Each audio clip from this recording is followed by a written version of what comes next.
Even though Chin Pingan had fainted and completely lost his mind, his body was still rolling on the ground. The old man watched for a moment and nodded. He seemed to be satisfied. This meant that the kid's fist intent was really alive. When a real martial arts master was sleeping soundly, even if he encountered a top assassin, he only needed to sense a trace of murderous intent to trigger his fist intent. He could get up and punch out to kill the enemy in an instant. This was the principle. However, the old man still did not let Chin Pingan go. He kicked the pure genuine chi in Chin Pingan's body that was like a fire dragon and precisely broke it at the waist. Like a chisel formation of elite cavalry, it cut through the enemy's formation on the battlefield. The joints in Chin Pingan's body suddenly exploded like firecrackers, like the sound of soldiers on the battlefield. As the old man's gang chi stopped, the cavalry cut through the formation without stopping. Therefore, Chin Pingan's pure genuine chi quickly gathered. In the Battle of Old Dragon City, Du Mao's natal item, the sword-swallowing boat, pierced through Chin Pingan's abdomen. The reason why Chin Pingan suffered from endless diseases was that it was difficult to get rid of. It would not dissipate and would continue to eat away at his soul. However, the old man's kick this time did not have such a drawback. Therefore, the rumor in Jianghu that the fist of a martial artist at the peak is as powerful as a tidal wave destroying a city and as skillful as a flying sword piercing through a needle's eye was not an exaggeration. A martial artist's pure genuine chi was still connected, but it still did not hurt the word pure. This was one of the special skills of the 3 stages of spirit refinement: golden body, distant travel, and mountain peak. 4 martial artists below the golden body stage, once their genuine chi was broken, it would be completely broken. If they changed their chi, they would expose their flaws. How could they fight with a great cultivator for a long time? However, this method of feeding the fist was not suitable for all martial artists of the younger generation. It was like an ordinary person holding a bowl of rice. The bowl of rice was as hot as charcoal. Not to mention the bowl being dropped, it would also burn the palm of one's hand. Whether it was Luo Pa Mountain's Tsin Yuanji or the female kiln worker of the Yang family's medicine shop, they were all considered martial arts geniuses. However, they were destined to not be able to endure this torture. However, they had their own martial arts opportunities. The path of martial arts seemed to be a winding and narrow path, but each of them had their own unique bridges to walk on. There were pros and cons for women to practice martial arts. Chui Cheng had once traveled to the Central Plains and had personally seen many stunning female grandmasters. For example, they were skillful and gentle. Even Chui Cheng, who was a martial artist at the 10th realm back then, would still be amazed. Moreover, compared to men, their lifespans were often longer and they walked further on the path of martial arts. Chui Cheng had a few regrets in his life. One of them was that he had never fought against the female martial god of the Central Plains. He could only hope that the kid under his feet would not disappoint him. It was not that the old man looked down on the heroic women of the world. However, the 4 peaks of the martial path were monopolized by a woman. She looked down on everyone else. This made the old man feel a little uncomfortable. As for Chin Pingan, he was temporarily inferior to the person of the same age called Chao Ci. However, the old man was not anxious at all. Chin Pingan's most outstanding point was his tenacity and comprehension. Good tenacity, high comprehension. So what if Chao Ci was a martial arts genius that only appeared once in 1,000 years? So what if he reached the 9th realm or 10th realm first? In the end, he still had to obediently wait at the 11th realm, this natural barrier, for his old enemy to compete with him. Of course, if Chin Pingan walked too slowly, it would not work. Chao Ci might turn around and compete with her master. If she was already at the legendary 11th realm, then Chao Ci would compete with that old fellow who liked to fish for whales in the Cloud Sea. Nothing could be done more than 3 times. The cultivators who truly stood at the top of another mountain wouldn't just stand by and watch one pure martial artist after another build a long bridge for the dead end. Back then, when the Taoist sect leader Lu Chen came to the bamboo house to meet him, he pulled Chui Cheng into the world that Lu Chen was in charge of. Was it just for fun? Chui Cheng sighed and squatted down. He stretched out his thumb and gently wiped the blood on Chin Pingan's face. In terms of bearing hardships, he was indeed much better than his grandson back then. The sons of wealthy families, those who had a good character, helped the people and left their names in history. They all felt that it was right and proper. Those who had a bad character, they played around with life and felt that it was right and proper to be born with a good life. Those who were born poor had ambitions and wanted to bring glory to their ancestors. Those who had no ability were filled with hostility. No matter what, they would be able to bear hardships. The old man sat beside Chin Pingan. He lightly waved his sleeves and the bamboo door opened. The mountain breeze blew in uninvited. Chin Pingan's breathing had already stabilized.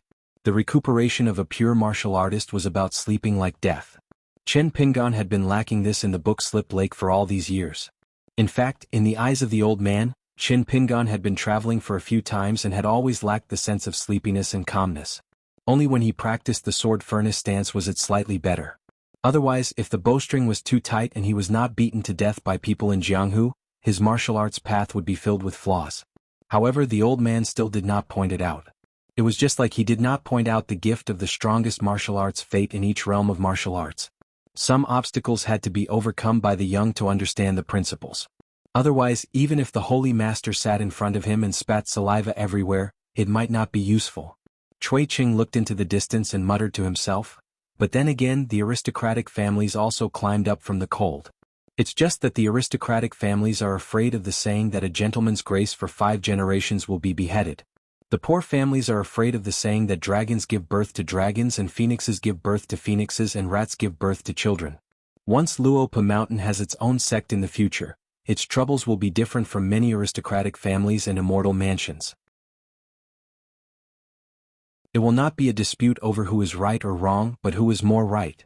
That kind of trouble can be said to be very small, but it can be said to be bigger than the sky. It will depend on whether you, Chin Pingan, can convince everyone by then.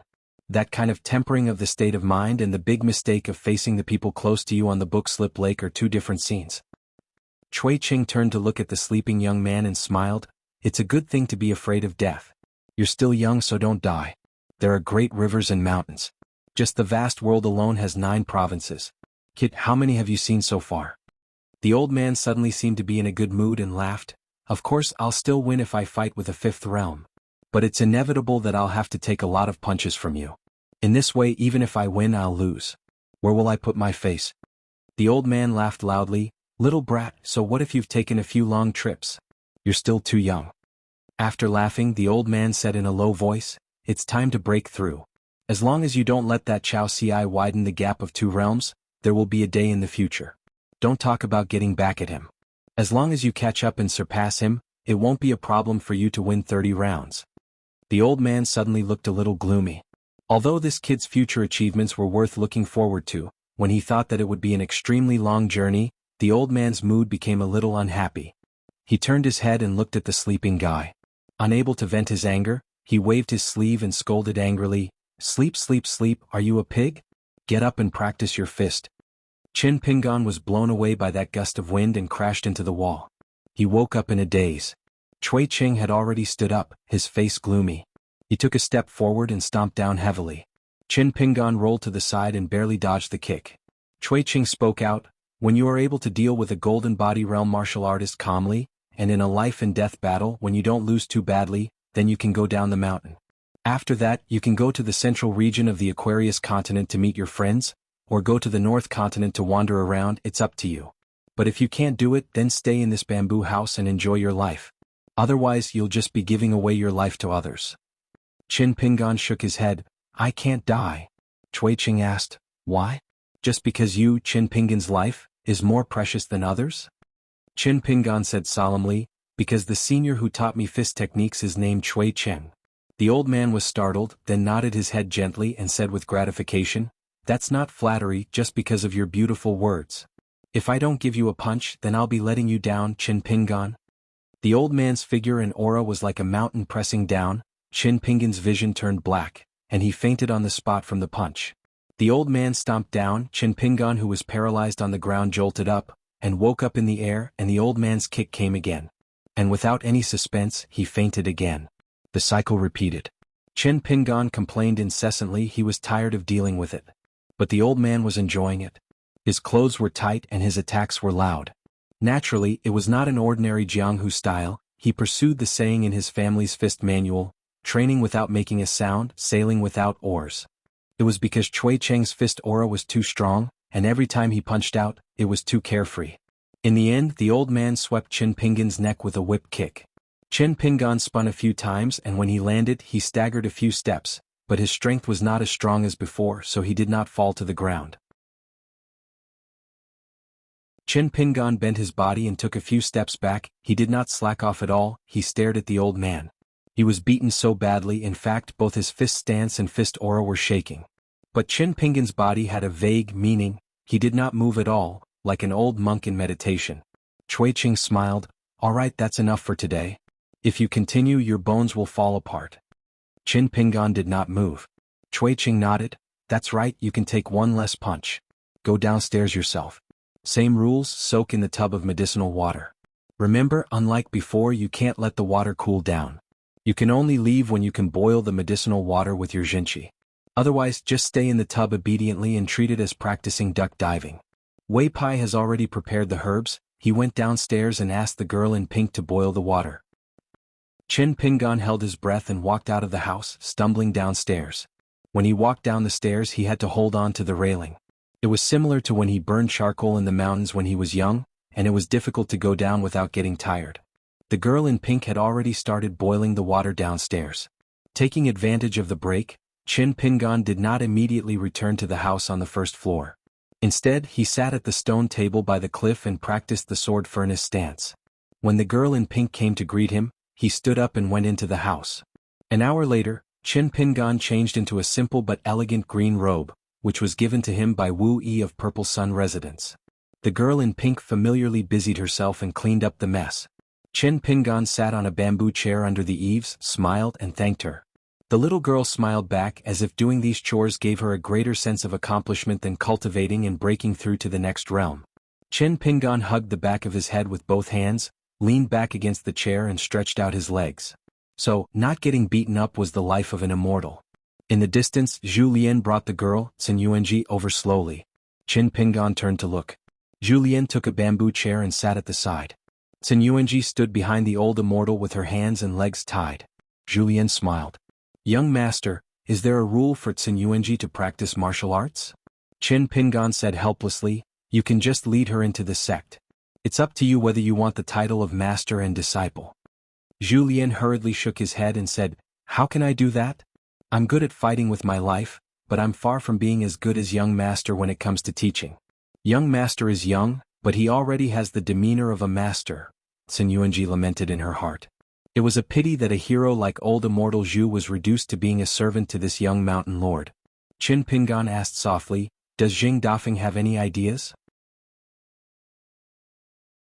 Zhu Lian shook his head regretfully. That brother Gale is now wholeheartedly focused on how to build the thatched hut for the mountain gate. Not only does he want to look good, he can't lose face for Luopa Mountain, but he also can't waste money and let young master spend money in vain. Brother Gale really can't be distracted. Qin Pingan felt a headache coming on. Cui Qing walked out of the second floor. First practice the mountain quaking fist 200,000 times, then talk about martial arts. Qin Pingan was hesitant. Zhu Lian thought it was feasible. He turned to Xin Yuanji and smiled. What a blessing.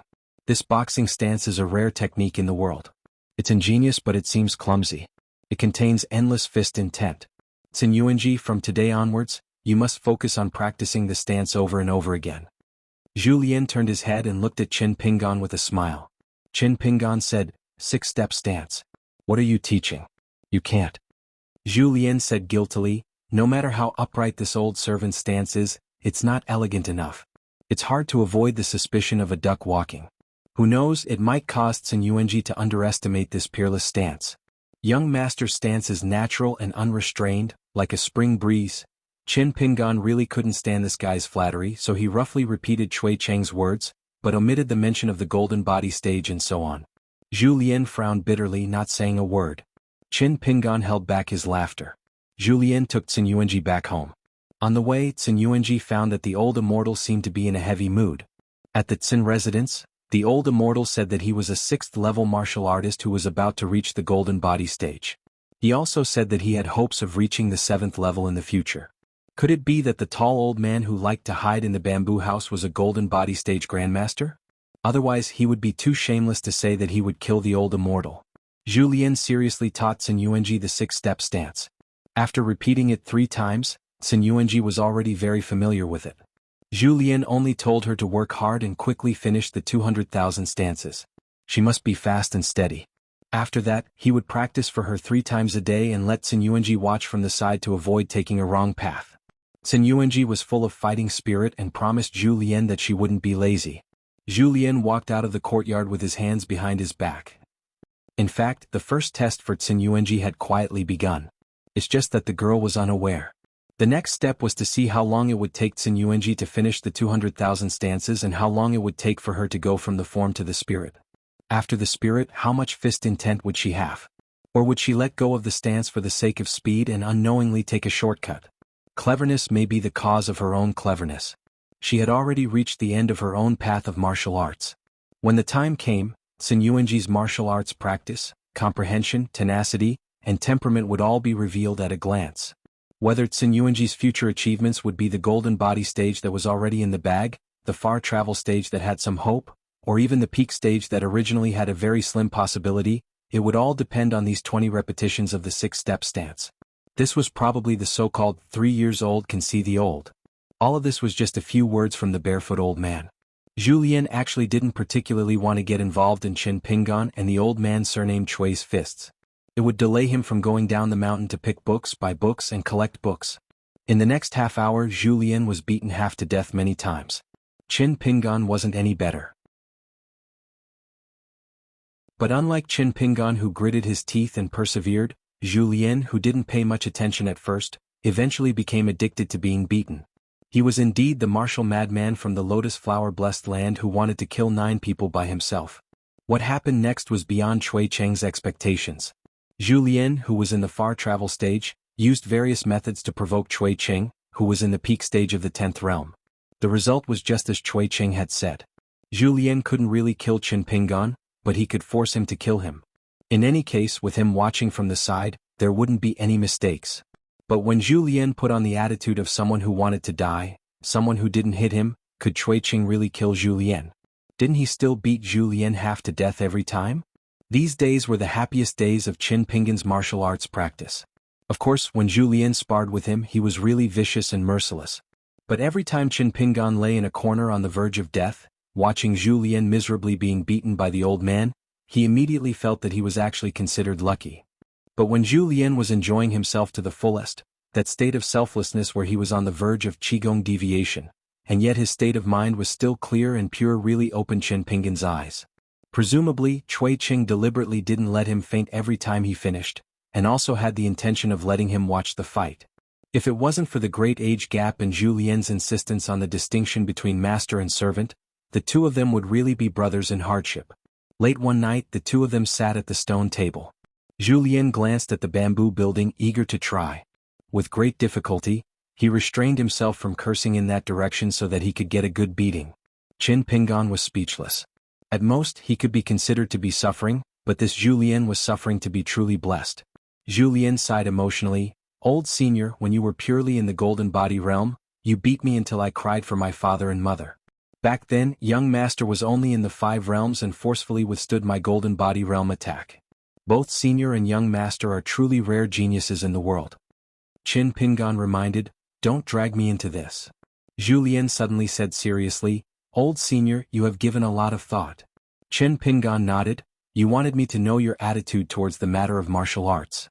There are still people like you in this world. Qin Pingan's perseverance is nothing. Zhu Lian said with a face full of guilt, every time I punch young master, this old servant's heart hurts. Qin Pingan laughed angrily, forget it? Zhu Lian sighed, Sun Yuanji's stance walking is still too slow. Qin Pingan nodded. He didn't deliberately put in any good words for Sun Yuanji, but he still said something fair, you can't expect everyone to learn from you.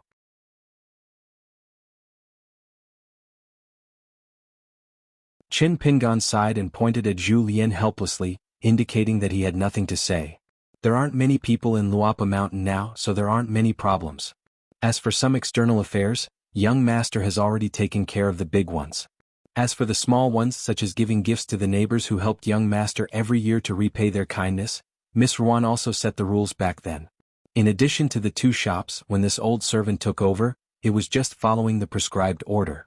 It wasn't complicated at all. Many families have already moved to the county capital and have made a name for themselves. Some of them have politely rejected this old servant's gifts, but they are still courteous to me when I visit them for the new year. As for some, even though they have money, they become more and more greedy. This old servant will play along with their greed. As for those who are still poor, this old servant did not give them much money, but I will visit them a few more times. I will visit their homes and ask them if they need anything urgently. If they can help, they will help. If they can't, they will play dumb. Julien spoke tirelessly. If one understood Julien's life in Lotus Blossom Blessed Land, one would know that Julien handled the affairs of the secular world with ease, from the court to the battlefield to the trivial matters of the family. Julien smiled and squinted his eyes, looking at the young man in green who was used to thinking about this and that. Other than that, there are some small problems that I can't speak or do on behalf of young master. When young master reaches Luapa Mountain, these will vanish. This is the truth. Therefore, young master, I have another truth to say. No matter how far away you are from home, no matter how difficult your journey is, you must come back. Luapa Mountain is not afraid to wait. Chin Pingan nodded. Julien smiled and said, "That's enough. When young master travels to the North Continent in the future, you don't have to worry too much about Luapa Mountain. There's Elder Chui, this old servant, and now Brother Fong Fong. Young master need not worry too much." Chin Pingan nodded again, then asked curiously, "Why is Shiro no longer as wary and distant towards you as before?" Julien smiled and said, "Maybe Shiro has been looking at me for a long time and feels that my appearance is not really unsightly? After all, when I was in Lotus Blossom Blessed Land, I was known as a banished immortal, a distinguished and handsome young master." Chin Pingan glanced at Julien and shook his head, saying, "In any case, I can't tell." Julien covered his sleeves with his hands and smiled with squinted eyes. He laughed until his shoulders shook as if he was reminiscing about the past. "Young master, you don't know how many girls in Lotus Blossom Blessed Land back then, just by looking at my portrait they fell in love with me for the rest of their lives."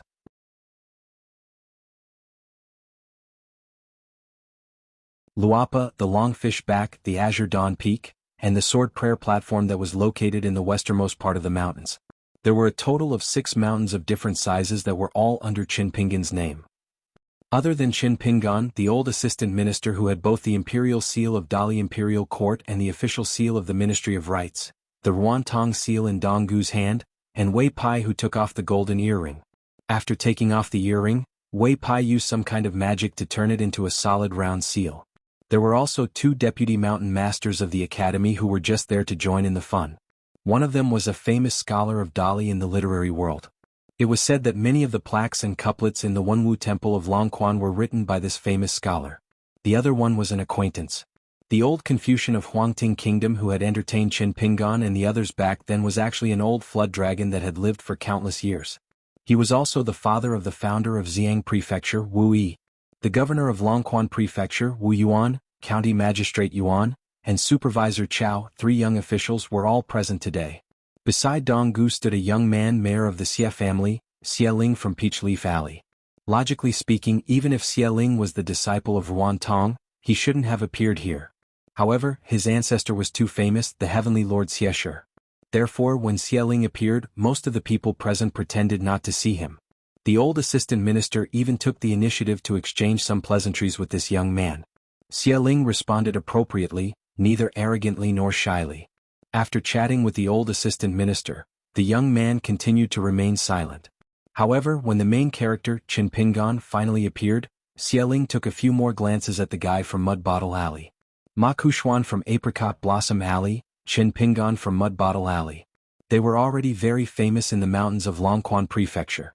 A cultivation prodigy who had already killed a golden coresword cultivator, a landlord who bought Immortal Mountain like buying a few acres of farmland. However, there were rumors that Ma Kuxuan and Chin Pingan didn't get along.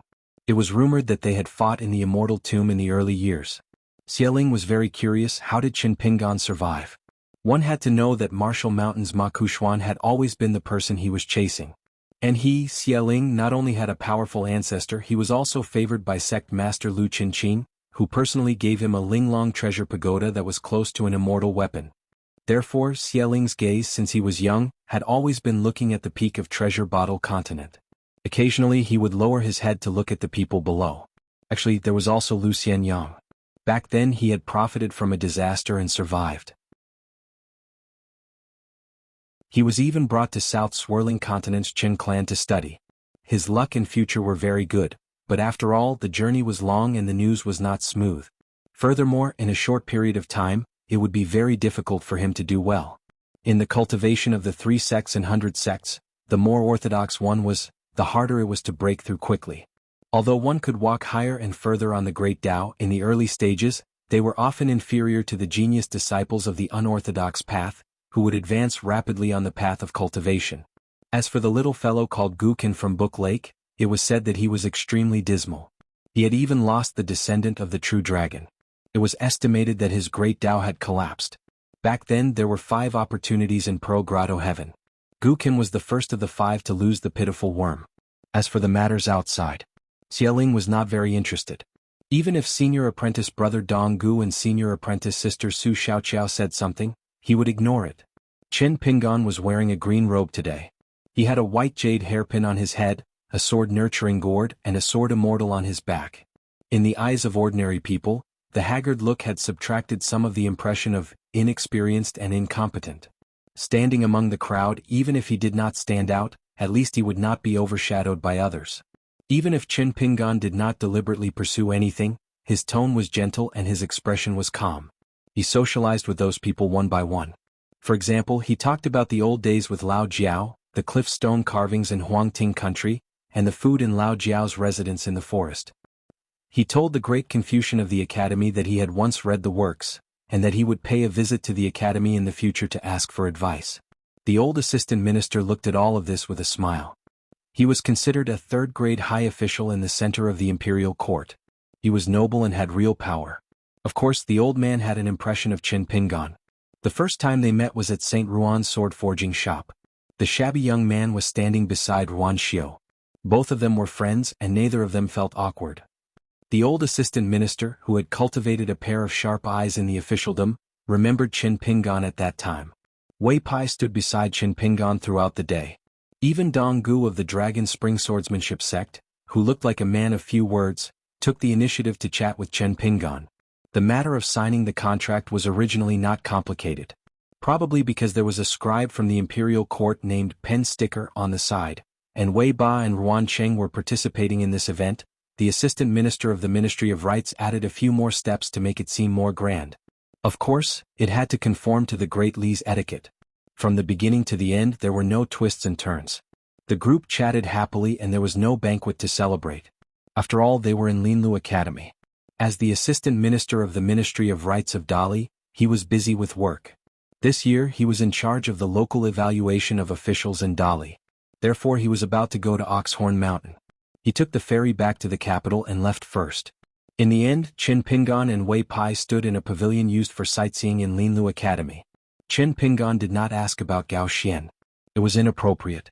After all, he was a hostage sent by the Great Sui Kingdom to Dali. Wei Pai smiled and asked, "What are you looking at?" Qin Pingan retracted his gaze and smiled. "Nothing."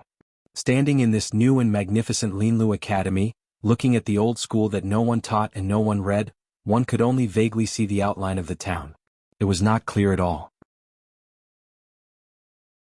Wei Pai reminded him, "There will be some social engagements later. The immortal forces that stayed here will definitely pay a visit to Luapa Mountain in the near future. You should be prepared." Qin Pingan smiled. "I'm not unfamiliar with these social interactions now. I can handle it." Wei Pai joked, "Don't you feel a little irritable after delaying your practice?" Qin Pingan shook his head. "No, understanding the world is knowledge. As long as it's useful, there's no avoiding it. It's better to adjust my mentality early on." Wei Pai asked, "Why do you want to know about Dong Shuijing indirectly? You don't trust him?" Qin Pingan laughed and shook his head quickly. He did not hide anything from Wei Pai. "No, Dong Shuijing and I are friends. It's just that this business deal involves another friend. Since it's a business deal, I can't be biased. What if I'm friends with them, but they don't see eye to eye with each other and become entangled with each other? It'll be a pity if I lose 2 friends in a good deal that's supposed to be mutually beneficial because of some things that I'm unclear about." Qin Pingan had already planned to write a letter to Pondwater City's Guaniran. He roughly said that he had a friend from the same hometown called Dong Shuijing. He was a businessman, honest and quick-witted. However, he would also tell Guaniran frankly in the letter that if it was difficult, or if it wasn't the right time to be in the limelight, or if it wasn't the time to make money, then don't force yourself. Moreover, before leaving Longquan County, he would most likely receive a reply from Guaniran. Therefore Qin Pingan would find Dong Shuijing again and speak more thoroughly.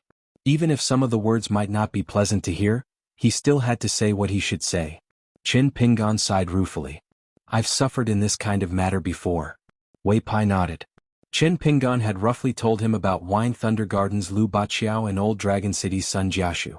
Qin Pingan smiled with some heartfelt joy. With so many mountains we can do a lot of things. Wei Pai joked. For example, who will be the mountain king of this gray mist mountain, and who will occupy that cinnabar mountain to cultivate? Qin Pingan smiled.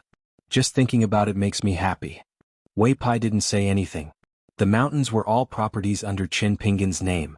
As for how to settle them, it was all up to Qin Pingan himself. Wei Pai thought of something. In the near future, my northern mountain domain will hold the first night parade of gods after I took office. The gods from all over will have to leave their territories and come to worship this cloud-splitting mountain.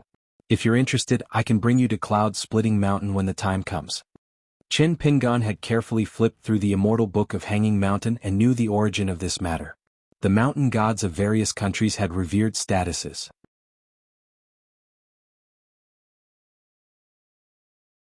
If we trace it back to the source, according to the so-called books of the secular dynasties, it's actually not bad. Just the cultivators who came out of the Pearl Grotto heaven, there's Xiesher from the Peach Leaf Alley, Chaoshi from the Mud Bottle Alley, and the younger generation Lu Xianyang, Zhao Yao, didn't they all run out, right? It's because they can't keep people that makes the Aquarius continent seem especially shabby. Qin Pingan sighed. Previously the Tongye continent was in chaos. I don't think the Fuyao continent is any better. Moreover, the Demon Clan's 1,000 years of operation in the Tongye continent has caused great damage to the Tongye continent, especially the Taiping Mountain and the Fuyao sect, which suffered the most casualties. But at least the continent has been turned upside down. When I was at the Inverted Mountain, I knew that the South Sa continent, the Tongye continent, and the Fuyao continent all had great treasures. I heard that the Fuyao continent was the most chaotic among the 9 continents. Now that the Fuyao continent is also in chaos, I can't imagine how badly the saints and gentlemen of the academy are in. The Fuyao continent, as Qin Pingan knew from the immortal book, was indeed chaotic. If the entire Fuyao continent was seen as a dynasty, after 500 years of continuous annexation, it had formed a vassal town separatist force, led by more than 10 great dynasties. Fighting and fighting, heroes and heroes surged, treacherous officials and pillars of the chaotic world emerged one after another. Moreover, the cultivators of the Fuyao continent liked to go down the mountain to support the dragon. Therefore it was also mocked by the Central Plains as the Bucket Continent because it was the most shaky. As for the South Sa continent, which was closest to the Inverted Mountain, the cultural pulse was flourishing and the martial arts were thriving. In the eyes of the cultivators of the Central Plains, there were very few vassals of other continents that were worthy of their attention. Moreover, the South Sa continent had produced a mellow scholar, Qin Chunan, who could carry the sun and moon on his shoulders. It was just that after chatting about the situation of the world and the general trend, that was all. Qin Pingan was worried about these seemingly unrelated matters because of the Great Wall of Sword Qi. Wei Pai was worried because as the future righteous god of the northern peak mountain, he would have immediate worries if he did not think about the future. Qin Pingan smiled and said, I'll go back first but not to the Luapa mountain but to the small town. I'll go and see Pei Qian. Just send me to Mount Jinju. Wei Pai nodded and gently flicked his sleeve, sending Qin Pingan to Mount Jinju. The imperial wind drives the sun and moon, shrinking the earth and walking the mountains and rivers, the water is the palm print, and the thunder is the thunder that shakes the heavens. He was a god. After Qin Pingan left,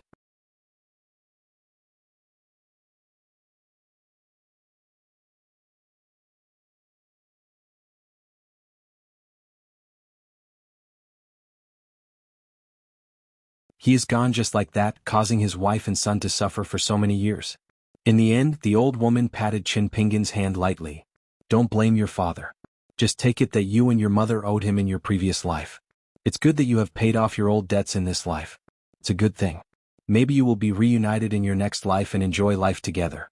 Qin Pingan accompanied Aunt Qin and sat obediently on the bench. He held the old woman's withered hand and listened to her complaints.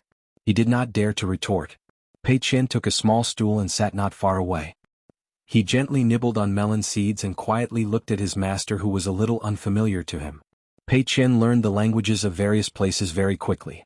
He was very familiar with the Longquan County's dialect. Therefore when the two of them chatted, Pei Qian could understand them. His master seemed to be chatting with the old woman.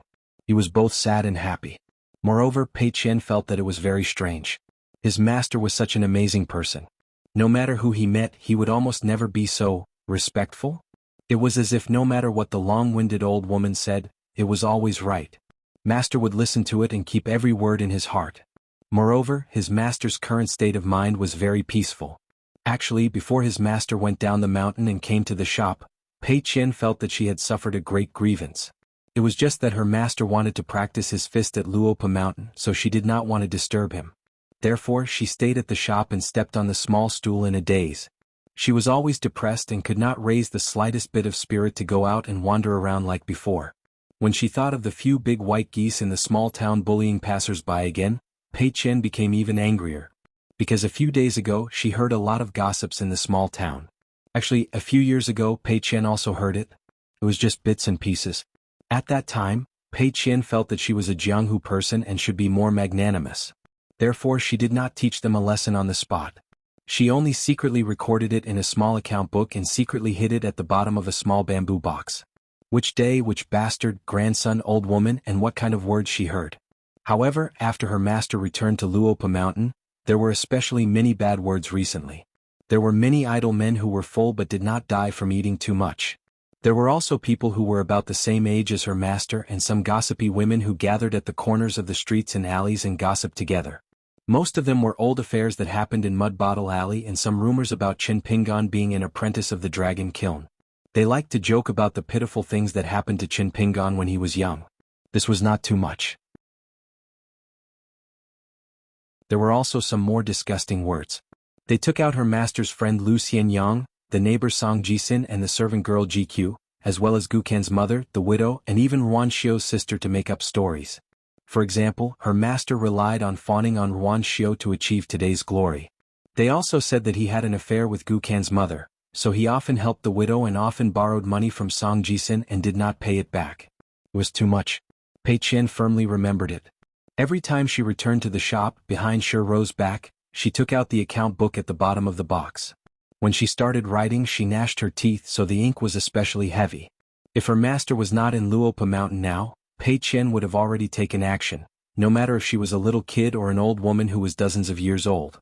Later, Shi Ro noticed some clues one day and comforted Pei Qian. She said that whether it was in the marketplace or in the imperial court, how many people would really see others doing well? There were definitely some, but there were very few.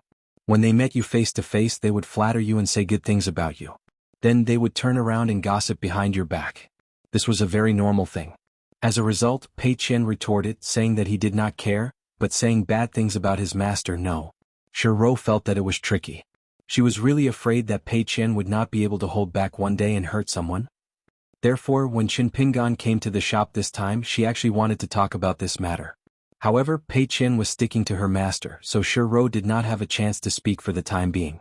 She just thought that Pei Qian had met her master today and heard the old woman's nagging. Suddenly she was angry and felt wronged but not so much. In particular, Pei Qian remembered that one year, when he helped his master pay respects to his parents' graves, he met an old woman halfway up the mountain.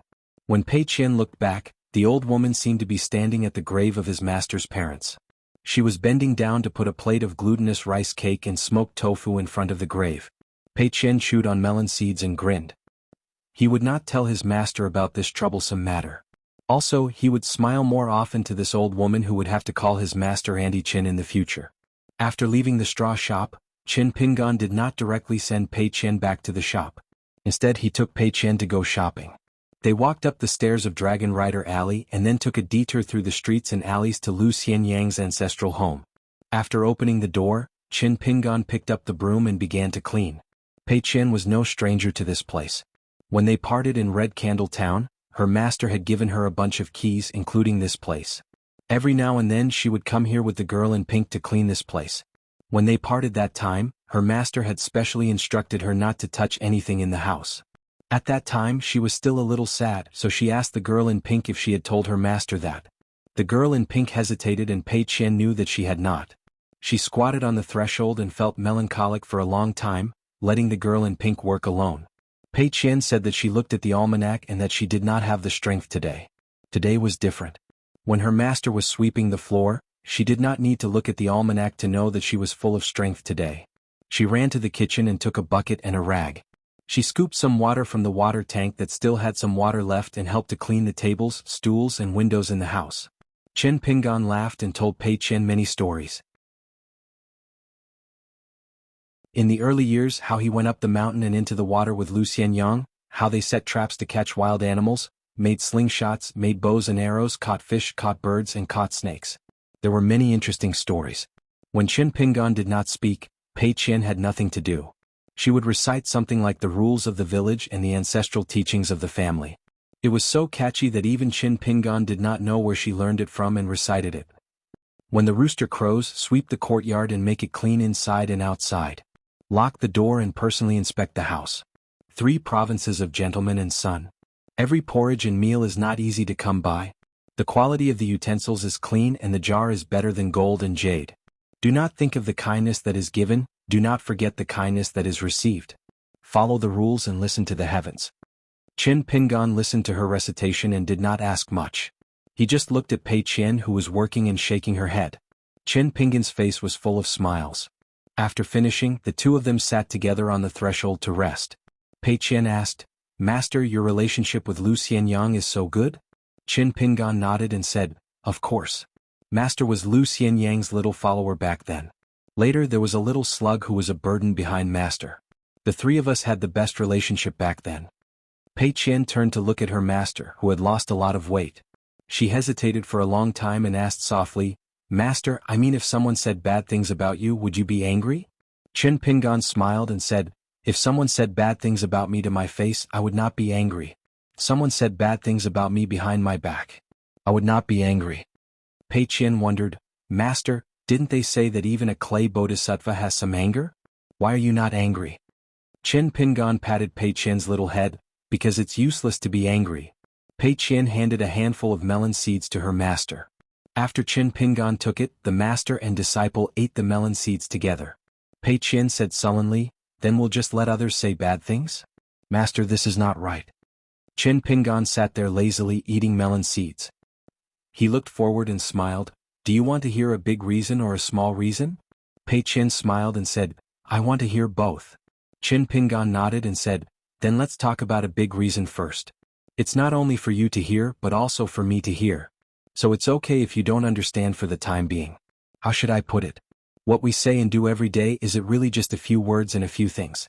No, these words and things are strands that gather together. It's like the streams in the mountains in the west, which eventually become the Dragon Whisker River and the Tiefu River. This river is like the most fundamental foundation of each of us. It's an important vein hidden in our hearts. It determines the greatest joys and sorrows of our lives. This long river of veins could hold a lot of fish, prawns, crabs, water plants and stones. But sometimes it would dry up and flood. It was hard to say because most of the time, we didn't even know why it became like this. So in the article you just recited, it mentioned the 3 virtues of a gentleman. Actually, the Confucian school has another saying, it's called restraining oneself and returning to propriety. When I was reading the writings of the scholars, I saw a great Confucian scholar in Tongye continent who was known as a perfect person throughout history. He specially built a plaque with the words restraining anger written on it. I think that if you can do this, your state of mind will not be flooded. You won't be flooded when you meet a bridge or a dam bursting when you meet a dam. Pei Qian asked, "Then what about me?" Chen Pingan smiled, "It's a small principle. Then it's even simpler.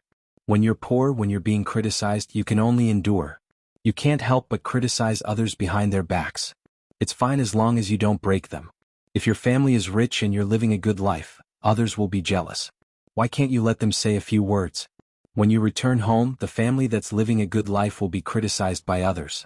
Their ancestors' blessings won't be reduced at all. The poor family might even lose their own merits and make things worse. Thinking about it like this, you're not angry anymore, right?" Pei Qian crossed his arms and frowned. He thought hard about this small principle and finally nodded, "I'm not that angry anymore, but I'm still angry." Chen Pingan smiled, "It's normal to be angry. But when you're angry, you don't rely on your ability to beat people. You don't use big mistakes to deal with small mistakes. That's very good." Pei Qian jumped for joy, "Master, I've heard so many bad things but I didn't beat people. Not even once." Chen Pingan nodded and said, Then I'll give you a verbal reward. Pei Qian smiled and said, Master, give me a few copper coins as a reward. Qin Pingan smiled and shook his head. That won't do. You have to pay attention to profit and loss. You can't be like this. Since you've followed me as your master, you have to suffer this. Pei Qian smiled and said, What kind of suffering is this? Qin Pingan turned his head and saw that Pei Qian was holding the shells of the sunflower seeds in his hand. Pei Qian did the same as Qin Pingan. Qin Pingan poured the melon seed shells in his palm into Pei Qian's palm and said, One day you will meet some people. As long as you casually throw the melon seed shells on the ground in the alley, they will point fingers at you. These people can be divided into two types. One type is from a rich family and has never struggled in the mud. The other type is people who have left the Riding Dragon Alley, but they are destined to stay in the Riding Dragon Alley for the rest of their lives. In the future you have to be more careful of the latter. Because the former is arrogant, the latter is evil. Pei Qian opened his eyes wide and said with a look of disbelief, Throwing the melon seed shells casually and getting scolded? The ground is full of chicken dung and dog dung and I don't scold them? What kind of world is this? Qin Pingan didn't talk about the two more extreme kinds of cause and effect, such as the moral defects of the saints and the occasional good deeds of the wicked. It was too early to talk about these things with Pei Qian. It wouldn't make Pei Qian more reasonable, but would only become a burden for him. Moreover, Qin Pingan didn't want Pei Qian to become the second him. Therefore, when Qin Pingan told Pei Qian about the principles that he had figured out, it was like a bowl of millet porridge or a steamed bun. No matter how much Pei Qian ate, he wouldn't go bad. Even if he ate too much, Pei Qian would only feel a little bloated. If he felt that he couldn't eat anymore, he could just put it aside first. On Pei Qian's side, Qin Pingan hoped that he wouldn't hand him a bowl of bitter medicine, a bowl of strong wine, or a dish that was too spicy. Qin Pingan smiled and said, The reason why I told you this is because I'm afraid that you will hide and sulk alone in the future. I just want you to know that there are such people in the world. And these people that you may not like may do something that you don't like, but they may do other things better than you. So, let's try to understand more about this world first. Pei Qian scratched his head. Master, my head hurts. Qin Pingan patted his head. It's enough to know the general meaning. In the future, when you travel the world, see more and think more. When it's time to act, don't be vague. Not all right and wrong will be vague. Pei Qian said timidly, Master, in the future, when I travel the world, if I don't go far, will you not buy me a little donkey? Qin Pingan smiled and said, Of course not. Pei Qian was relieved. That's good, I can go back to Luopa Mountain in time for dinner. Qin Pingan suddenly asked, How far do you plan to travel the world for the first time? Pei Qian's eyes turned sharply, but he couldn't think of a good idea, and he didn't want to lie to his master, so he was a little helpless. Qin Pingan said helplessly, At least go to Red Candle Town, right? Pei Qian was relieved. Fortunately, his master didn't ask him to go to Huangting, Dali, or other places so far away. He promised, No problem. Then I'll bring enough dry food and melon seeds. Qin Pingan smashed a chestnut. Pei Qian quickly endured the pain, but he didn't forget to cover his hand to prevent the melon seed shells from falling to the ground. Qin Pingan stood up, locked the door and left the alley with Pei Qian. He casually picked up a branch on the side of the road. When there was no one around, Qin Pingan smiled and asked Pei Qian to scatter flowers. Pei Qian pecked at the melon seed shells in his hands like a chicken. Master, I'm starting. Qin Pingan nodded with one hand behind his back and the other hand holding the branch. Pei Qian shouted softly and threw the melon seed shells in his hands high. Qin Pingan didn't move, and neither did the branch in his hand, but the cuffs and corners of his green robe were already swaying without wind. Qin Pingan took a step forward, leaving only a green afterimage in his original position. The melon seed shells were hit by the sword tip, and shattered one after another. When Qin Pingan regained his footing, in Pei Qian's eyes, the area within a radius of one zhang seemed to be filled with portraits of his Shifu and the others wielding their swords. Pei Qian hit his palm with his fist. Master, your peerless swordsmanship is even stronger than my crazy demon swordsmanship. Amazing, amazing. Qin Pingan threw the branch and laughed. This is your crazy demon swordsmanship.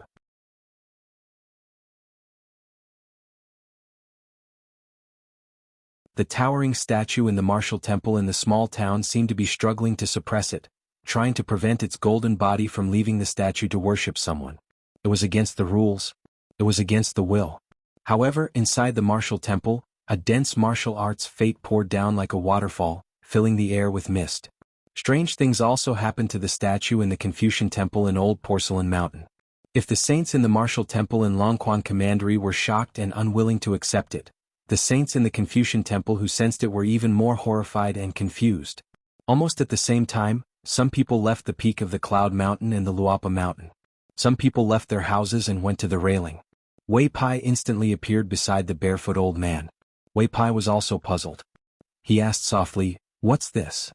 Cui Ching said with a straight face, "It's just a martial artist breaking through the 5 realms. It's just a small matter, not worth mentioning." Wei Pai felt helpless. "Then you, Cui Ching, a martial artist of the 10th realm, should completely suppress the smile at the corner of your mouth." Cui Ching's expression suddenly turned solemn. He muttered to himself, "Kid, don't be afraid of making a big deal out of it.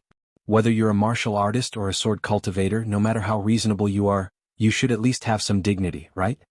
Wei Pai felt a headache coming on. Cui Ching frowned and said, "What are you spacing out for? Help me conceal my aura." Wei Pai hurriedly waved his sleeves, starting to circulate the mountain and water fate. Cui Ching suddenly laughed heartily, slapping the railing with his palm. Wei Pai had also heard about the conversation, at the end of the Dragon Rider Alley. He was stunned speechless. Was this still the Qin Pingan in his impression? At the end of the alley. The sword fairy on Qin Pingan's back had already unsheathed itself. The tip of the sword touched the ground, standing upright beside Qin Pingan. After Qin Pingan opened his eyes, he placed his palm on the hilt of the sword and looked into the distance. He smiled and said, "It's my business whether I want this martial arts fate or not. If I don't come, of course I can't." His mind moved slightly. The sword fairy returned to its sheath. When Qin Pingan finished his words, in the immortal graveyard, a bright white rainbow as thick as the mouth of a well appeared from the ground of the martial temple, flying towards Qin Pingan. During the whole process, a few more thin rainbows appeared and gathered in the air. At the end of the alley, Qin Pingan did not retreat but advanced. He slowly walked back to the Dragon Rider Alley and caught the white rainbow with one hand, collecting as many as it came. Finally, he rubbed his hands together, forming a shining dragon pearl. When the pearl was born, Qin Pingan had already walked to the door of the shop. Shi Rou seemed to have been defeated by the pressure of heaven, squatting on the ground and shivering. Only Pei Qian stood in the shop in a daze, confused.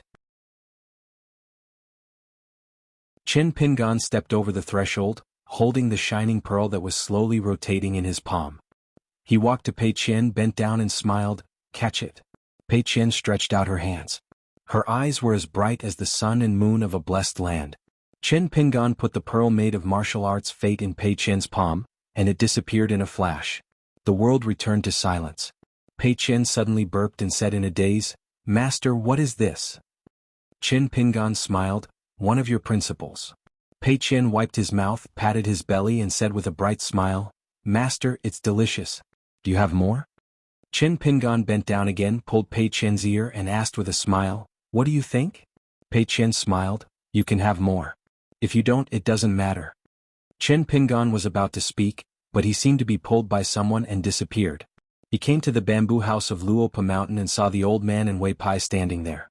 Wei Pai smiled and clasped his hands, "Congratulations." Cui Ching said expressionlessly, "Not bad." Qin Pingan was slightly relieved. It seemed that he could indeed go to the colorful clothes kingdom and the comb water kingdom. If he went now, he could eat a bowl of stir-fried meat with winter bamboo shoots made by the old woman and treat Senior Song to a hot pot.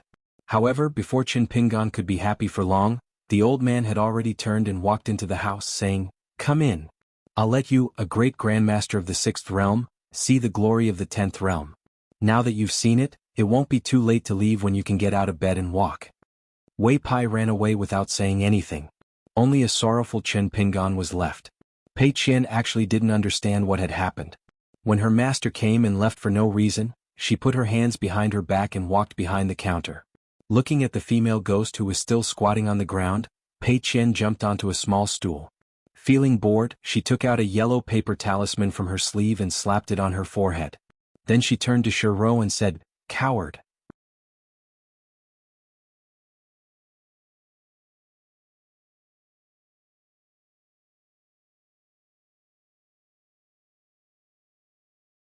She did not have enough melon seeds in her pocket. After Tsin Yuanji and the 2 little guys left, Zheng Dafeng said, "After this breakthrough, it's time to leave the mountain."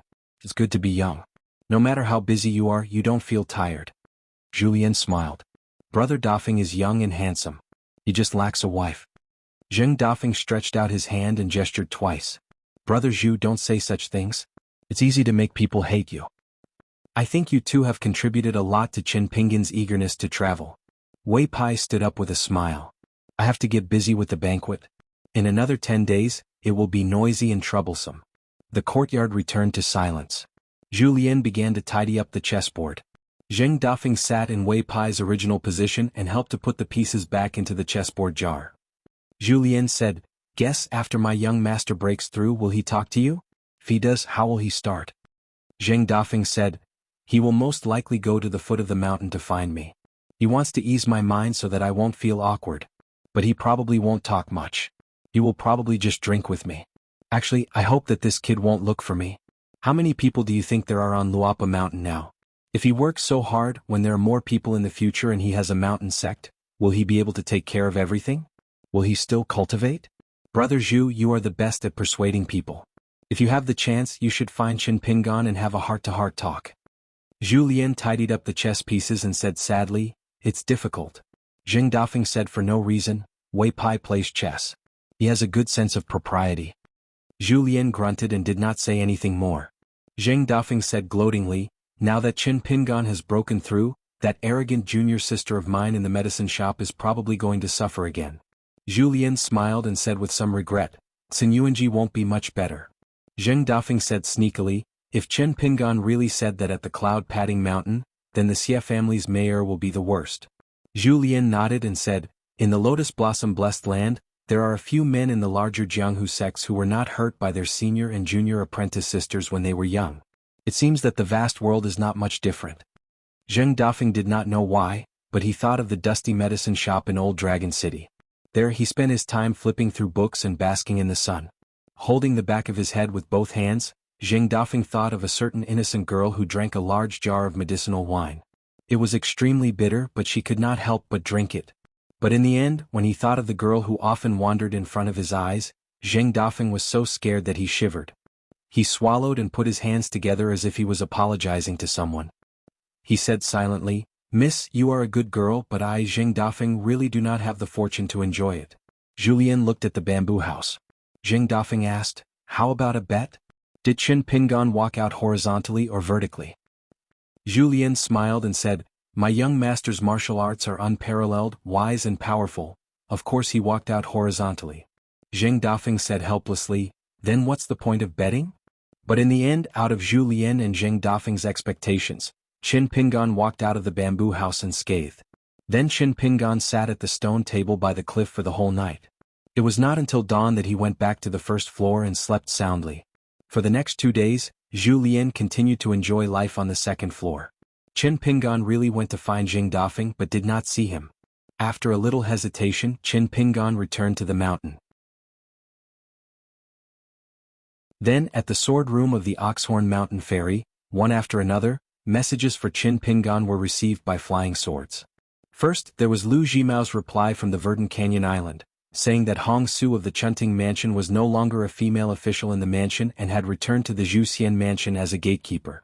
Lu Laoqing said to let nature take its course and that the Verdant Canyon Island could only guarantee that she would be safe for the rest of her life. Then, there was the news of the reconstruction of the Hengbo Mansion, but Zhang Yi took the wrong medicine and actually left the Verdant Canyon Island.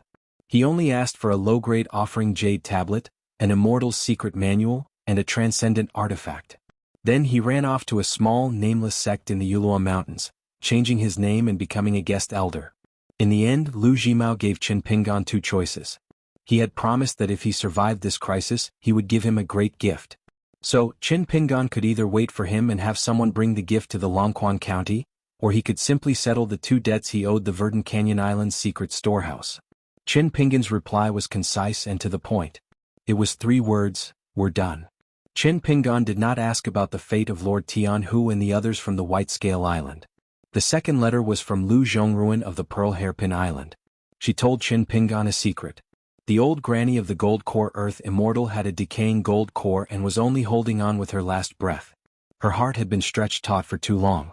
When the situation at Calligraphy Lake was settled, not only did the Pearl Hairpin Island not suffer, They even gained a lot of benefits. Her heart suddenly relaxed. After the great worry and joy, she was completely exhausted and passed away at the beginning of autumn this year. In the letter, Lu Zhongruan confessed that the old granny advised her not to be calculative about the money of the Waterhall's secret medicinal pills. So, she hoped to make another deal with Chen Pinggan.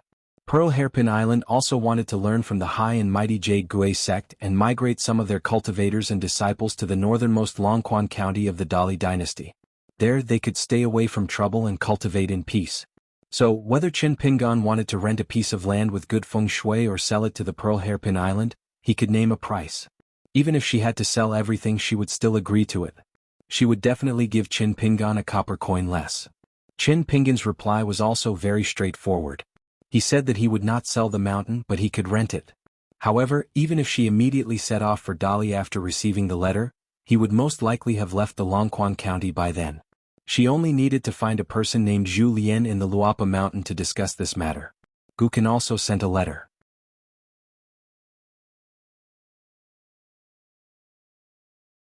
The little girl in pink sat at the table with her head lowered, feeling somewhat guilty.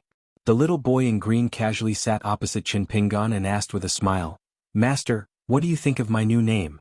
Is it awesome? Is it domineering?" Chen Pinggan smiled and nodded.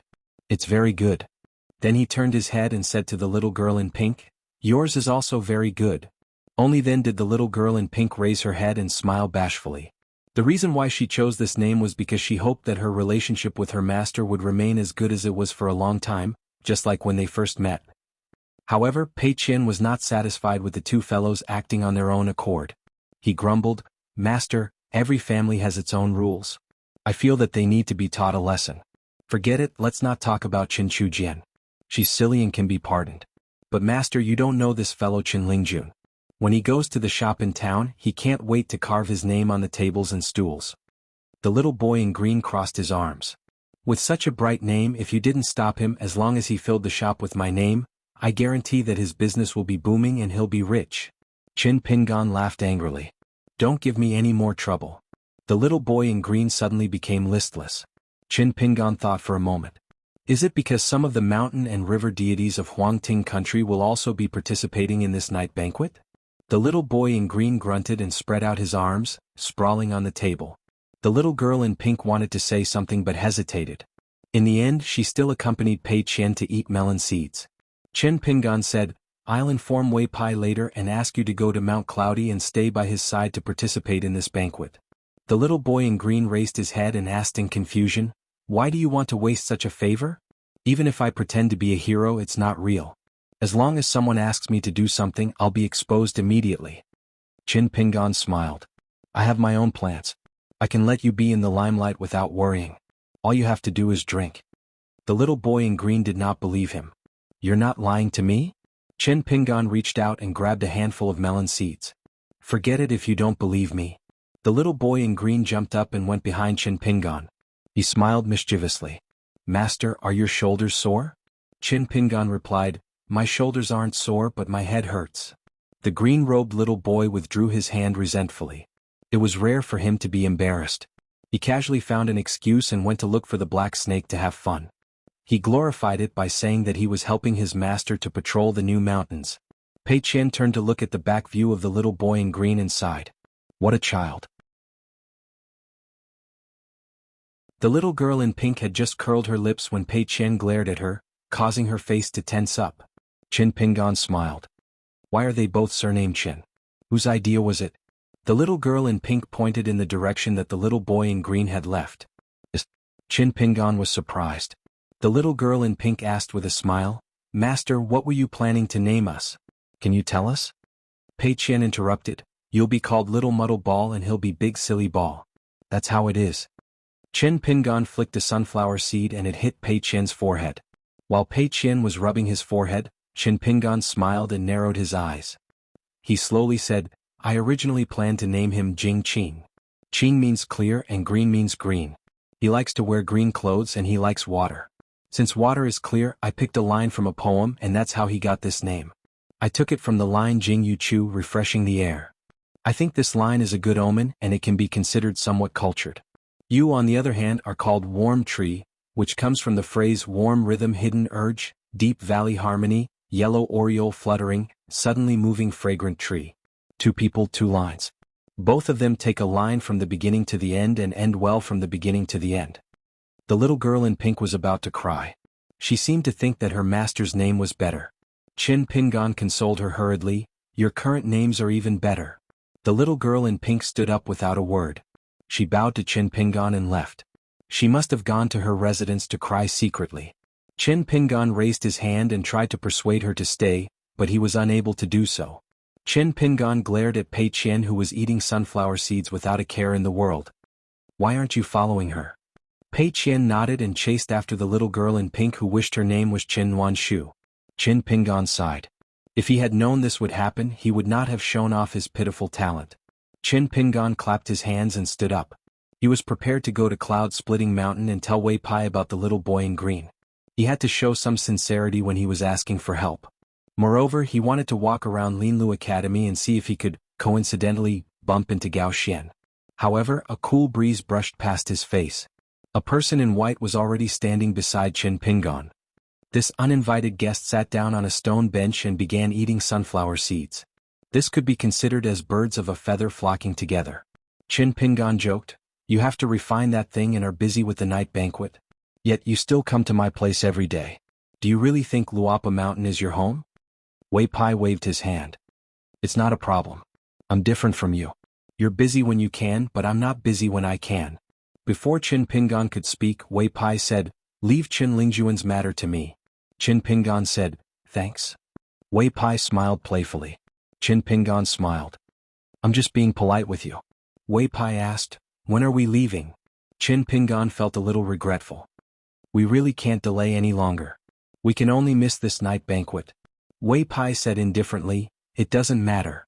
I can hold another one every 10 years. Chin Pingan stretched out a palm. "Don't. I can't afford this infamy."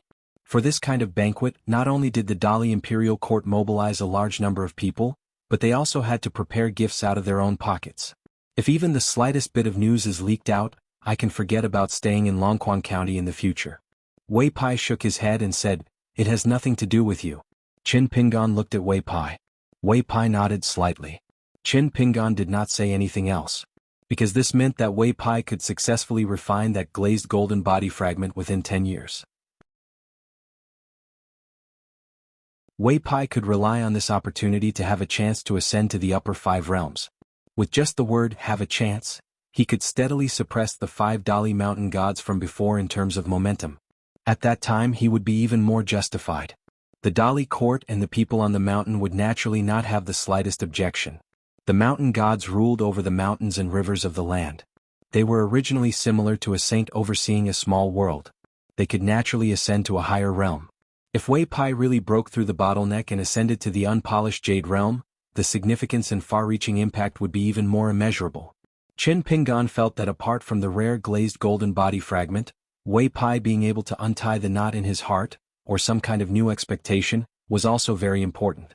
Wei Pai stood up. "Chin Pingan, thank you." Without waiting for Chin Pingan to speak, Wei Pai added with a smile, "I'm being polite with you." It disappeared in a flash. Chin Pingan looked up at the sky. Unknowingly, the moon was already bright and the stars were sparse. He often liked to hide in the mountains and rivers, but when night came he would bring the stars and moon. Wei Pai was so carefree. He was really envious. A few days later, as if they had agreed, a group of visitors came to Luapa Mountain. They were all cultivators from the powers of the neighboring mountains. They were either staying in the immortal mansion to cultivate or staying here to better communicate with the Song clan of Greatly. Most of them were Golden Core Earth immortals, and even the weakest were Dragon Gate cultivators. Chin Pingan's current treatment of people might not be flawless, but it could be considered that there would not be any major mistakes. However, 2 groups of guests that Chin Pingan did not expect came. They were acquaintances and could also be said to be friends. They came from the north and south. The ones who came from Dali's capital were a group of 3 people. When they found the shop, Shiro happened to be there. In the end, both sides were wary and probed each other. Later, Shiro returned to Luapa Mountain and reported the news to Chin Pingan. Chin Pingan immediately brought Shiro down the mountain and went to the town. Of course, Pei Qian was beside him. When they arrived at the shop in Dragon Riding Alley, The other party almost did not recognize Qin Pingan. Qin Pingan did not find him unfamiliar at all. The blind old Taoist priest was still the same. He carried a peachwood sword that he had cut out and had a string of silver bells hanging on his waist. His Taoist robe was old and he was wearing straw shoes. Of course, it was difficult for business to take the initiative to come to him. The old Taoist priest's Taoist name was Xian Guzi. He knew some Taoist thunder techniques.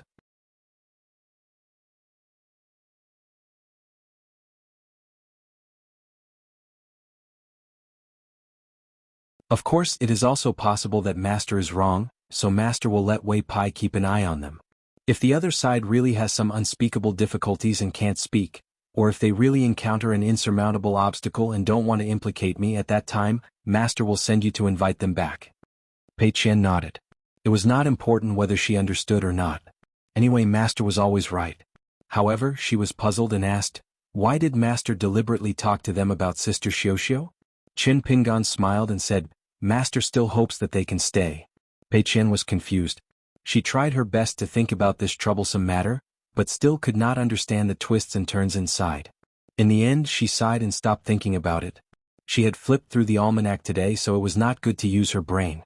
Pei Qian suddenly lowered her voice and said, that old Taoist priest's eyes seemed to have been blinded by the lightning that was running around in his stomach. Qin Pingan nodded. Lightning techniques are known as the head of all techniques.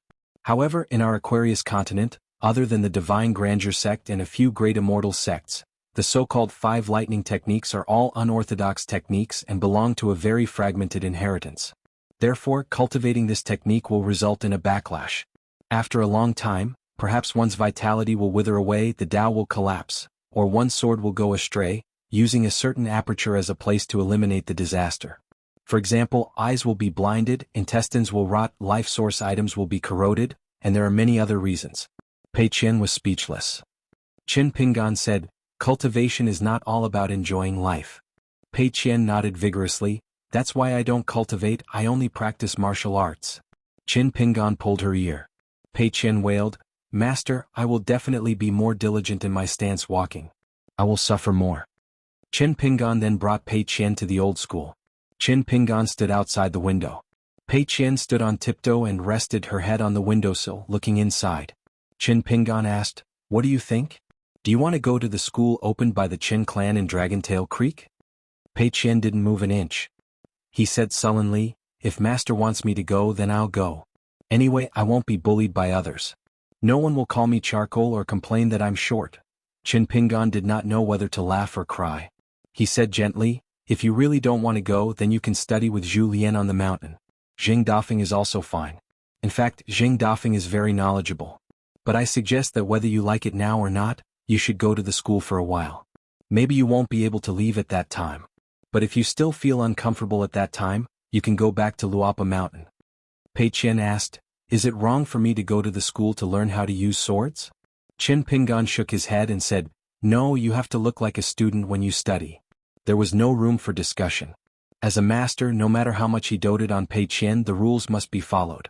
A child was innocent and childlike. As an elder, no matter how much he liked the child, he could not really let the child be free and unrestrained in the years when rules were most needed. Pei Qian did not speak. Qin Pingan said, this matter is not urgent. Think about it before Master goes down the mountain. Pei Qian still did not move. If I go to the school, can Master not leave? Qin Pingan stretched out his hand to press Pei Qian's head and looked inside the old school in silence. A child's small sadness was often like the wind and mist. When Qin Pingan bought a stick of candied haws for Pei Qian, the two walked back to Luapa Mountain together. Along the way, Pei Qian had been laughing and asking questions. The blind Taoist was in a good mood. He told the little cripple and Jiu'er in private that they only needed to wander outside for a year and a half, and then they could return to Longquan County to make a name for themselves. Not long after the three of them left Longquan County, a pair of traveling men and women came to Luapa Mountain. They either traveled on foot to the famous mountains and rivers, or took the immortal ferry. After 5 or 6 years, they finally went from the Qinghuan Kingdom in the southeast of the Aquarius continent to the Dali dynasty in the northernmost part of the continent. Qinghuan Kingdom's Lion Garden, the scholar Lu Qingshan. Inverted Hanging Mountain Division's female champion, Lu Boqi. She had a Dharma saber called Bai Shen. She was ranked 17th in the inverted hanging mountain division's saber room. Her life item was still a saber called Jiazhua. Chen Pingan and Lu Boqi could be said to have become friends after a fight. Of course, their relationship was not good, and they could not be considered friends. When they saw Lu Qingshan, they naturally chatted happily. Compared to Lu Boqi's domineering rampage in the Lion Garden, Lu Boqi was much more restrained in Luapa Mountain. Firstly, Chen Pingan looked more and more strange now. Secondly, the stooped old servant named Zhu Lian was even more difficult to deal with. The third point was the most important. Not only was the bamboo building filled with immortal qi, it was extremely outstanding. Moreover, there was an astonishing atmosphere on the second floor. Lu Boqi was good at this point. She was not shy. I am stronger than you, so I won't be polite with you. If they took turns to be romantic, she would not feel unhappy. She accepted it. Chen Pingan led the two of them around Luapa Mountain and to the ancestral temple at the peak. Lu Qingfeng said that other than to see Chen Pingan, they also wanted to be in a favorable position to see the powerful God's Night Feast. Of course, they would definitely go to Linlu Academy. Of course, Chen Pingan agreed. He said that when the time came, he would arrange a suitable spot for the two of them to view the scenery at Linlu Academy on Cloud Pinning Mountain. It was a good thing that Lu Qingfeng was more heroic than when he was in the study room of the Lion Garden. Besides being a famous scholar, Lu Qingfeng was more heroic now. A hero might not be a saint, but which saint wasn't a true hero? A day later, Chen Pingan realized that something was wrong. After seeing Zhu Lian, Lu Boqi actually called him old Mr. Zhu. Moreover, she was extremely sincere. He did not ask Wei Pai, but Huangting Country's old dragon to arrange for Lu Qingfeng to stay at Linlu Academy. After that, Chen Pingan and Zhu Lian returned to Luapa Mountain and asked about it on the way.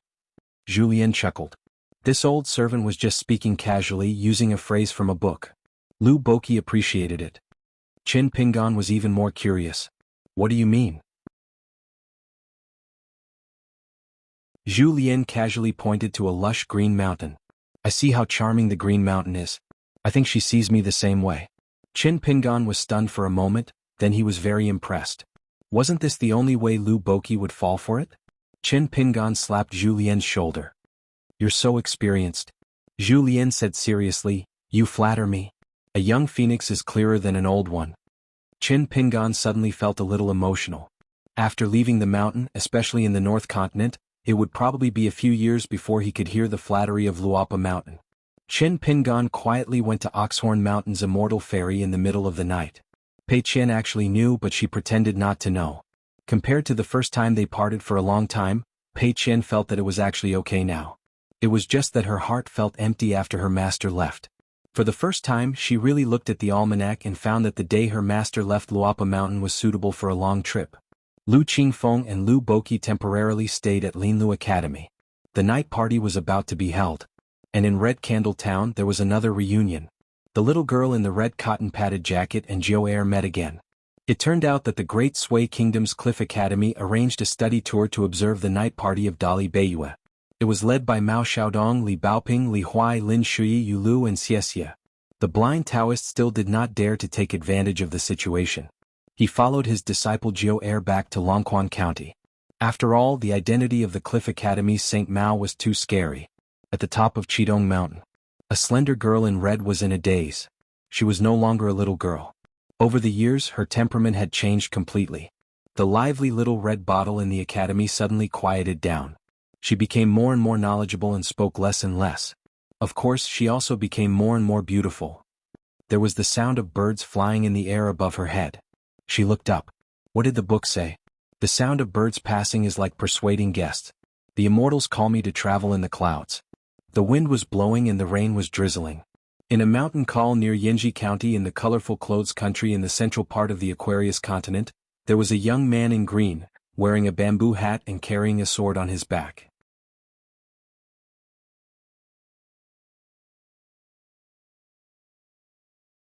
"468, unexpected or not."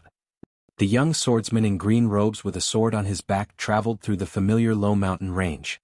Compared to the time when he traveled with Zhang Shanfeng, it was like a ghost town with no life force. Now, there was not a bit of energy. Not to mention that it was a beautiful place with abundant spiritual energy, it was still green mountains and clear waters. It was far better than before. Moving forward based on his memory, he finally came to a familiar old house in the night. There were still 2 stone lions guarding the door, and it had changed slightly. Now there were spring festival couplets hanging and painted door gods pasted on it. After knocking on the door, he waited patiently. An old granny bent over and held a lantern in her hand. She opened the door with some difficulty and saw a young man who took off his bamboo hat and had a bright smile on his face. He was quite tall but a little thin. He also carried a sword on his back. He looked like a wanderer who had traveled far away. The old granny's face was pale. It was really scary in the middle of the night. She tried not to scare the visitors. After all, the house had survived the crisis and even benefited from the disaster. There was no need to deliberately scare away the ordinary teachers, lest they be implicated. The old granny asked softly, "Young master, do you want to stay the night?" The young man smiled and said, "Not only do I want to stay the night, but I also want to drink wine. I want a big bowl of fried meat with winter bamboo shoots as a side dish." The old granny was stunned. Then tears filled her eyes. She asked in a trembling voice, "Are you young Master Chin?" The person who came was Chin Pingon, who had traveled south alone. Chin Pingon smiled and said, "Old granny, are you feeling well?" The old granny quickly grabbed Chin Pingon's hand, as if she was afraid that this great benefactor would leave after seeing her. She raised the hand holding the lantern and wiped her tears with the back of her dry hand. She looked emotional and said, "Why did you come so late? How many years have it been? With my body, if young Master Chin didn't come, I wouldn't have been able to hold on. How could I cook for my benefactor? I have wine, I have all left for young Master Chin. You haven't come for so many years, but every year, you can drink as much as you want." Chin Pingon put the bamboo hat under his armpit and gently held the old granny's hand. He said guiltily, "Old granny, I'm late." The old woman quickly turned her head and shouted, "Master, madam, young Master Chin is here. He really is here." Back then, in order to prolong his wife's life, the man who didn't hesitate to become a ghost servant, Yang Huang, was dressed in a scholarly robe. He quickly rushed to the door with a woman with a radiant expression. When the couple saw Chin Pingon, they were about to kneel and kowtow. No amount of words would be enough to repay the great kindness of the past. Chin Pingon wanted to stop the two of them, but his arm was held tightly by the old mama. It was obvious that she wanted Chin Pingon to accept this great gift. Chin Pingon could only give up. Yang Huang and his wife Ying stood up. Only then did the old maid let go of her hand. Yang Huang and his wife smiled at each other. In the blink of an eye, the young man of the past had become a young master. Although he looked a little thin and haggard, he looked more like a true sword immortal. How nice. The group walked into the house. Chin Pingon naturally helped the old granny close the door. Yang Huang and his wife smiled knowingly. The old granny who was robbed of her job was still a little grumpy. She said that this kind of rough work that didn't require much effort did not need to trouble young Master Chin. The old granny said that she wanted to start a fire in the kitchen and make a midnight snack. Chin Pingon said that it was too late. They could talk about it tomorrow. The old granny didn't agree. She said that she wanted to personally cook a few dishes. She took it as a lack of hospitality and reluctantly considered it a welcome dinner for young Master Chin. Yang Huang pulled Chin Pingon to the familiar hall and sat down. Along the way he talked about the scene after Chin Pingon left. It was all good. Yang Huang, who had almost fallen into the demonic path, was now able to return to the path of cultivation. Although he was destined to lose his bright future after his great Tao was delayed, compared to the ghost that was neither human nor ghost, the difference was like heaven and earth. One had to know that Yang Huang was originally regarded as a future golden core earth immortal in the Divine Grandeur sect and was heavily nurtured by the sect. After this incident, he voluntarily abandoned his great Tao for the sake of love. Yang Huang knew his own gains and losses, but he never regretted it. As for his wife, who was originally detained in the embroidery building, she recovered her appearance. On the path of cultivation, she was even luckier than her husband, breaking through a level. Thus, she could now stay in the embroidery building in the backyard and roam at night with her Yin spirit. She was no different from a mortal woman. She no longer had to suffer the torment of the astral winds and the agitation of her spirit. Yang Huang asked about the young Taoist, Zhang Shanfeng, and the bearded swordsman, Su Yuanxia. Chin Pingon told him everything. Chin Pingon also asked about the governor of Yanji County and the son of an official, Lu Gaohua. Yang Huang told him everything he knew. He said that Governor Lu had been promoted a few years ago and went to Tsai country to become the provincial governor of Qing province. He became a governor and brought honor to his family. His daughter was now a direct disciple of the Divine Grandeur sect. Governor Lu's promotion to the position of provincial governor might have had something to do with this. As for Lu Gaohua, he had taken the initiative to come to the house twice in the past few years. Compared to his previous debauchery, he liked to use the excuse of indulging in the mountains and rivers to not be willing to take the imperial examinations. Now he had toned down his temper.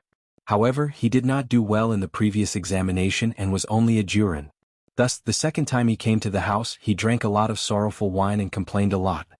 He said that his father had said that if he could not pass the imperial examinations, he could marry a wife and bring home. Qin Pingan also asked about the cultivator, Mr. Fisherman. Yang Huang said that it was a coincidence. This old man had just returned from his travels in the capital and was in Yanji County. He also heard that he had taken in a female disciple called Zhao Luan. She was very talented. However, fortune and misfortune came hand in hand. The old man also had some troubles. It was said that the leader of an immortal master in Sai country had taken a fancy to Zhao Luan. He hoped that the old man would give up his disciple and promised a great gift. He was also willing to invite Mr. Fisherman to be a consecrator of the mountain, but the old man did not agree. Qin Pingan listened quietly and asked, "What's the reputation of this immortal master? What's his realm?" Although Yang Huang had been a ghost for many years and damaged his soul and cultivation foundation, he was still a proud son of heaven who came out of the divine grandeur sect. In addition, he no longer had any burdens. Thus, he did not fear the leader of an immortal master in Sai country. He smiled and said, "It's probably because he entered the Dragon Gate realm a few years ago that he became a little arrogant." Everyone in the mountain became impetuous and began to wantonly take in new disciples. The good and the bad are mixed together. Originally, the sect had a good reputation, but now, it's no longer the same as before. Qin Pingan nodded and said, "I understand. I'll ask around more." Yang Huang smiled and said, "What I said is based on hearsay. It's not accurate." The wine and dishes were served on the table. The wine was brewed by himself with a lot of effort. The dishes also looked, smelled, and tasted good. The woman and the old granny sat down. This house was not so old-fashioned. Perhaps because she wanted Qin Pingan to drink more, the old granny gave the master and Madame Tsai country's specialty wine cups. She only gave Qin Pingan a big wine bowl. Yang Huang stood up respectfully and toasted Qin Pingan. His wife Yingying and the old granny also stood up. Qin Pingan could only hold the wine bowl and stand up. He said helplessly, "If this continues, I won't dare to be a guest next time." After Yang Huang finished the wine in one gulp, he said jokingly, "We'll talk about it when benefactor comes next time." Qin Pingan finished the wine in the bowl in one gulp. The old granny was anxious. She was afraid that he would drink too quickly and hurt his body. She quickly advised, "Drink slower. Drink slower. The wine can't run out of the bowl." Qin Pingan smiled and said, "Granny, my alcohol tolerance is not bad. I'm happy today, so I'll drink more. At most, I'll get drunk and fall asleep." The old granny poured wine into Qin Pingan's bowl while still nagging, "No matter how good your alcohol tolerance is, you still have to drink slower. If you drink slower, you can drink more." Qin Pingan nodded and said, "All right, then I'll drink slower. I'll listen to Granny." Qin Pingan roughly explained his journey. He said that he left Sai country and went to Shu Shui country. Then he took the immortal ferry and followed the dragon path to Old Dragon City. He took the cross-continent ferry and went to Inverted Hanging Mountain. He did not return to Aquarius Continent directly. Instead, he went to Tongyi Continent and then to Old Dragon City. He went to Qingwan country before returning to his hometown. Among them, Qin Pingan did not mention the Great Wall of Sword Chi and Book Slip Lake after some hesitation. During this time, Qin Pingan picked out some interesting stories to tell them. Yang Huang and the woman listened with great interest, especially Yang Huang, who was born in a sect. He knew that it was not easy to travel across continents. As for the old woman, no matter whether Qin Pingan talked about the boundless universe or the trivialities of the streets and alleys, she loved to listen to him. That night, Qin Pingan drank more than 2 caddies of wine.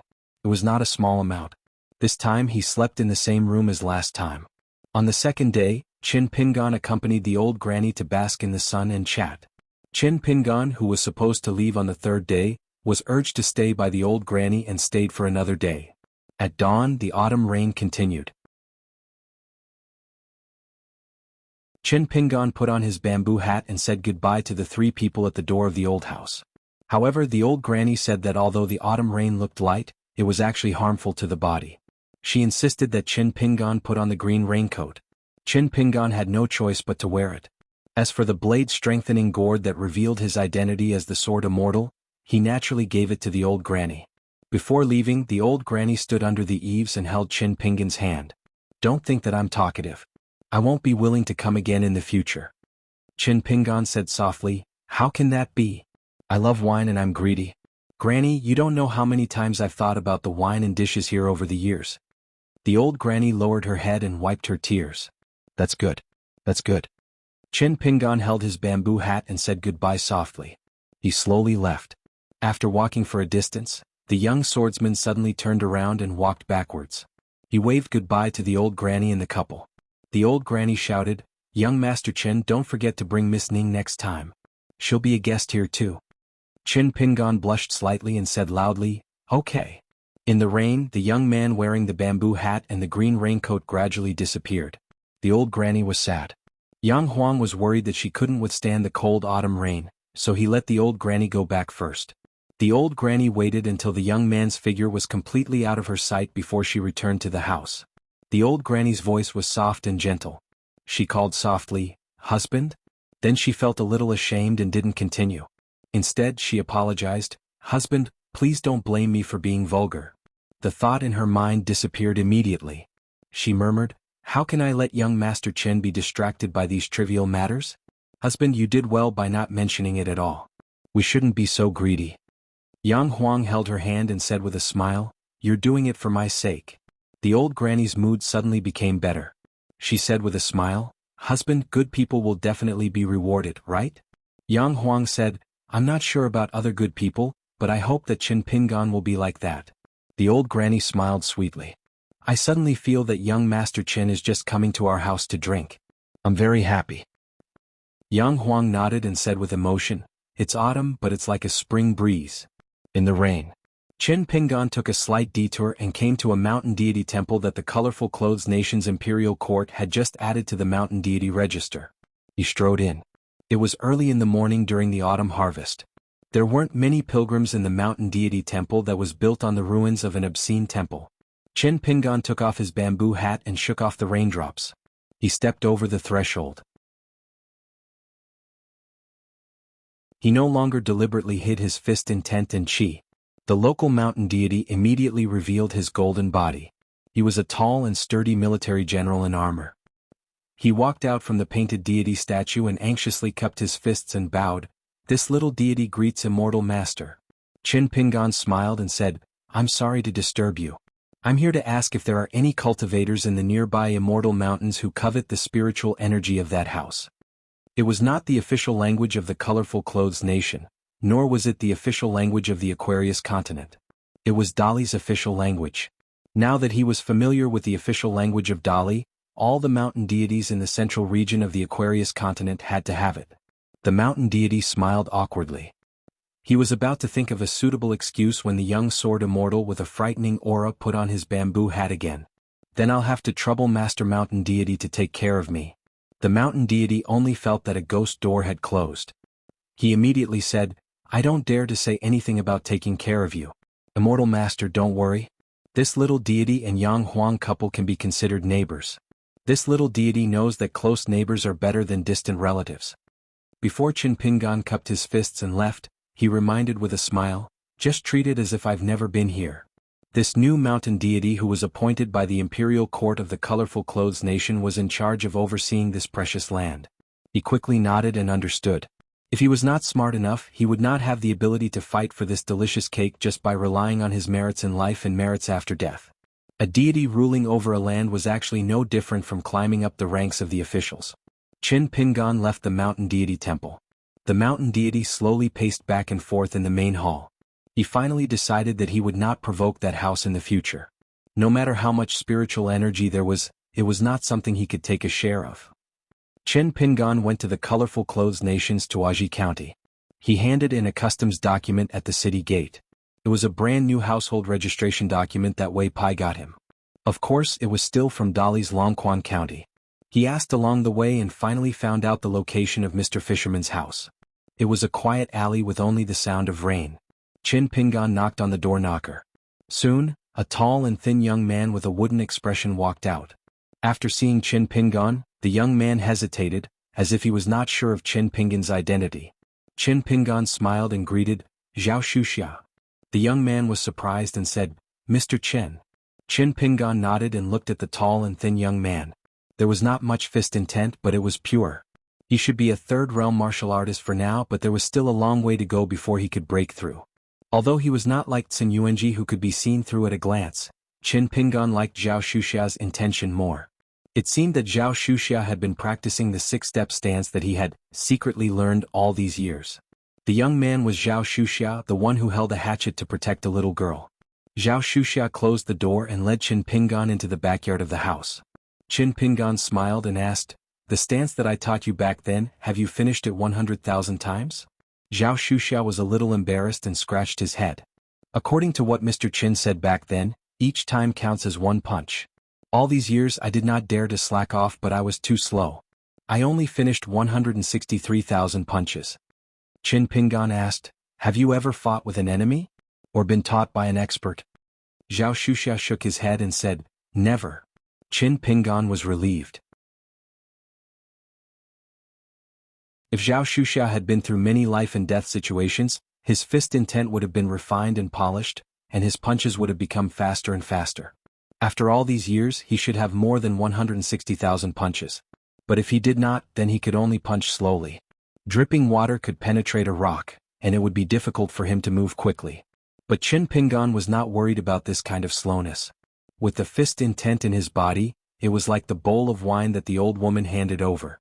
As long as he held it flat, the wine would not run away. Bit by bit, the fist intent was in his body. But if his mind was slack, then the fist intent would be frivolous, and the wine would splatter everywhere without him noticing. It would be very difficult for a martial artist to break through the bottleneck of the three realms, from the three realms of body refining to the three realms of qi refining. Qin Pingan had suffered greatly. Zhu Lu could not make it through on her own back then, and relied on the ointment of the Yang family's medicine shop to break through. And old Yang's new female disciple had relied on herself to make it through. She was also a female martial artist, but her martial arts future was as different as the clouds and mud. Zhao Shuxia led Qin Pingan to the secluded backyard. The old man in a scholar's robe and a beautiful young girl stood side by side under the eaves. Zhao Shuxia smiled and said, Mr. Qin is here. Qin Pingan took off his bamboo hat and saluted with a smile. Greetings, Mr. Fisherman. Then he looked at Zhao Wan, who could barely be considered a young girl. Wan, long time no see. The white-haired old scholar did not dare to recognize Qin Pingan for a moment. The change was too great. Although it had been many years since they last met, the old scholar still found it hard to reconcile the slender and elegant young man in front of him with the image of the young man in a bamboo box. But the Wan from back then, with a face full of tears, crying and laughing, called out Mr. Qin with a trembling voice. As for Qin Pingan, she could not be too grateful and miss him. All these years she had been thinking about him. All the dullness, hardships, grievances, and happiness on the road of cultivation, she would always think of that person. Her brother Zhao Shuxia always liked to tease her. As she grew older, she hid her thoughts more and more, so that her brother's teasing would not become too excessive. Zhao Shuxia had a dull personality, and only with Wan, who was no different from his own sister, he did not hide it. The four of them sat together. When they reunited at the old house, they drank wine, and here they drank tea. The tea contained wisps of spiritual energy, which was also for Zhao Wan's cultivation. For cultivators, the more talented they were, the smoother their path would be, and the more money they would need for food, clothing, housing, and transportation. Mr. Fisherman, who killed demons and devils together in Yanji City, was surnamed Wu and named Shuoan. He was an old Confucian cultivator. Qin Pingan had nothing but respect for him. Otherwise he would not have dared to entrust Zhao Shuxia and Wan to the old man. It could be seen that the old scholar did not disappoint Zhao Shuxia and Wan. Moreover, Qin Pingan felt somewhat apologetic these years. As his experience in Jianghu grew, he became more and more aware of the evilness of people's hearts. He knew that the so-called good deeds back then might have brought a lot of trouble to the old scholar. As long as one set foot on the mountain to cultivate, they would have no choice but to do so. If they were not in Jianghu, there would be fewer disputes and struggles that might involve life and death. If they were not on the mountain, they would be unlucky. They would not be able to experience the path of Tao and the wonderful paintings on the path of immortality. They would not be able to live a long and carefree life, but it was also a kind of stable fortune. Moreover, the better Zhao Wan's talent was, the greater the burden on the old scholar's shoulders and heart. How could he not delay Zhao Wan's cultivation? How could he ask for an immortal spell that matched Zhao Wan's talent? How could he ensure that Zhao Wan cultivated in peace and did not need to worry about the consumption of immortal money? In the past, Qin Pingan would not have thought of these. Only after traveling thousands of miles and seeing hundreds of people and thousands of things could one truly understand how difficult it was to be a good person. Only then could one empathize with the countless sufferings of the world. Therefore, before entering the colorful clothes kingdom, Qin Pingan first went to the ancient Yu kingdom and found the ancient Yu kingdom's imperial tutor, who he had a deadly feud with. Because he was worried that this spiritual monster with a high status would cause trouble for the old house. The assassination of the Brushing Water Kingdom had left a deep impression on Qin Pingan. When he arrived at the capital of the other party's territory, it was very simple. Qin Pingan went to find him and knocked him out with 3 punches. The other party was badly injured and at least 30 years of hard work and cultivation went down the drain. He then asked him if he wanted to continue pestering him and if he had the guts to send assassins to kill him. The ancient Yu kingdom's imperial tutor, who had the appearance of a scholar, was already covered in blood and dirt. He fell to the ground and said that he did not dare to. After all, there were 2 flying swords. One was hovering between his eyebrows and the other was pointing at his heart. Qin Pingan then left. He purposely sat at a tea stall outside the capital of the ancient Yu kingdom. Qin Pingan sat there and waited for the imperial tutor's next move. But there was none. Qin Pingan then went to the colorful clothes kingdom. Qin Pingan drank a mouthful of hot tea and went straight to the point. Mr. Wu, I heard that the cultivators of the colorful clothes kingdom want to take Wan Wan as a disciple? Wu Shuoan nodded and said worriedly, if that great immortal master really wants to impart immortal techniques to Wan Wan, no matter how reluctant I am, I will not spoil Wan Wan's opportunity. However, the great immortal master insisted that Wan Wan go up the mountain to cultivate. Half of it is because of Wan Wan's talent and the other half, Sai, it is because of the great immortal master's son. He is a wastrel with terrible conduct. He met Wan Wan at a banquet in the capital of the colorful clothes kingdom. Forget it, let's not talk about such a dirty matter. If it really doesn't work, I will take Wan Wan and Shushi and leave the central part of the Aquarius continent. We will not stay in the colorful clothes kingdom. Qin Pingan asked, what are the names of that immortal mountain and the father and son? How far is it from Yanji County? What is the approximate location? Although Wu Shuoan was puzzled, he still explained it clearly. The hazy mountain was more than 1,200 kilometers away from Yanji County. Of course they had to walk on foot. Qin Pingan drank a cup of tea and stood up with a smile. Then I will go to the ancestral hall of the hazy mountain first. We will talk when I come back. It won't take too long. Wu Shuoan stood up and shook his head. Young Master Chen, don't be rash. This matter needs to be discussed at length. The mountain protection formation of the hazy mountain is good at attacking, and there is a Dragon Gate realm divine immortal guarding it. Qin Pingan's expression was calm as he smiled. Don't worry, I am going to reason with them. If I can't, I will talk about something else. There were some things that Qin Pingan did not say out loud.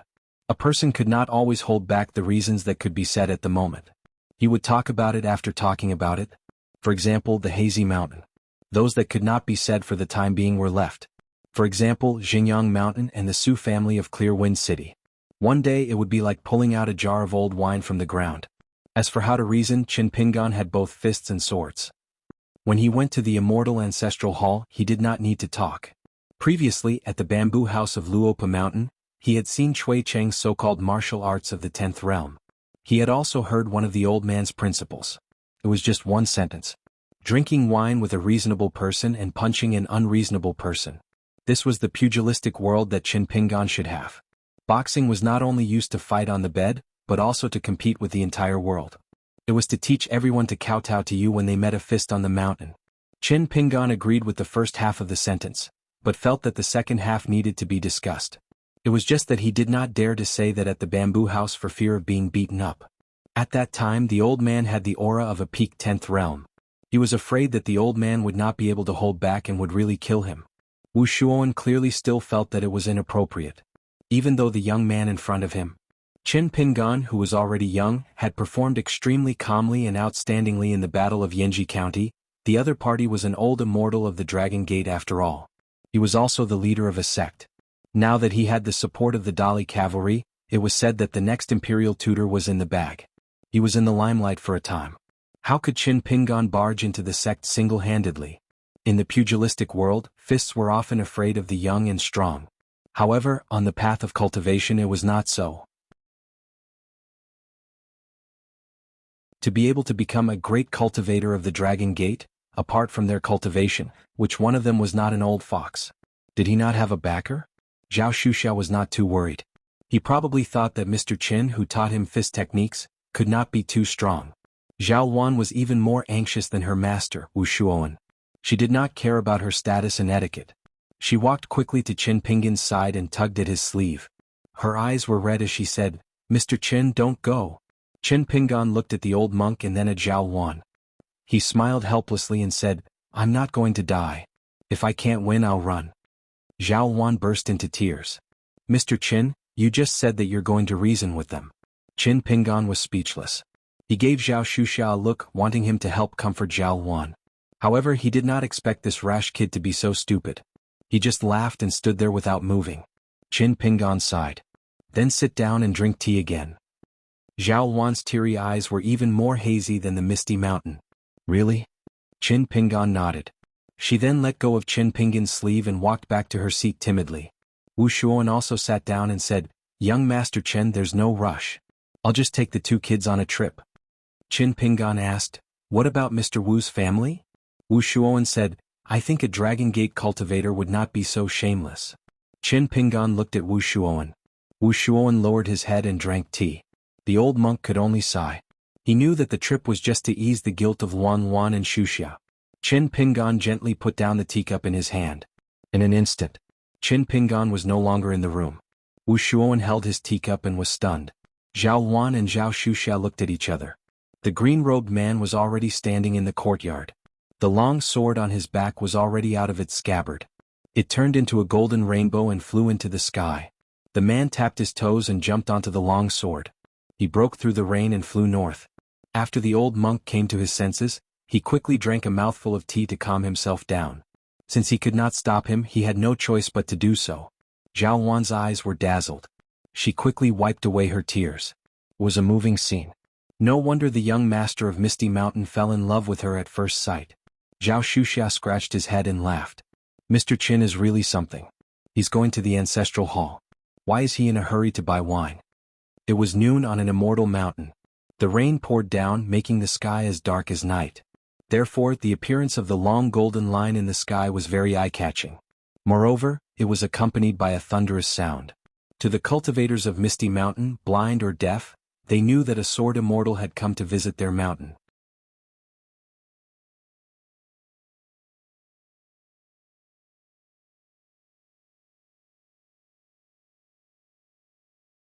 Unfortunately, he was not proficient enough. His biggest wish in this life was to be able to meet Song Jianqiang once and humbly ask the Dali god of war for the essence of military tactics. Thus, there was a beautiful story of him acknowledging his ancestors. However, the Colorful Robes Nation was not much better off.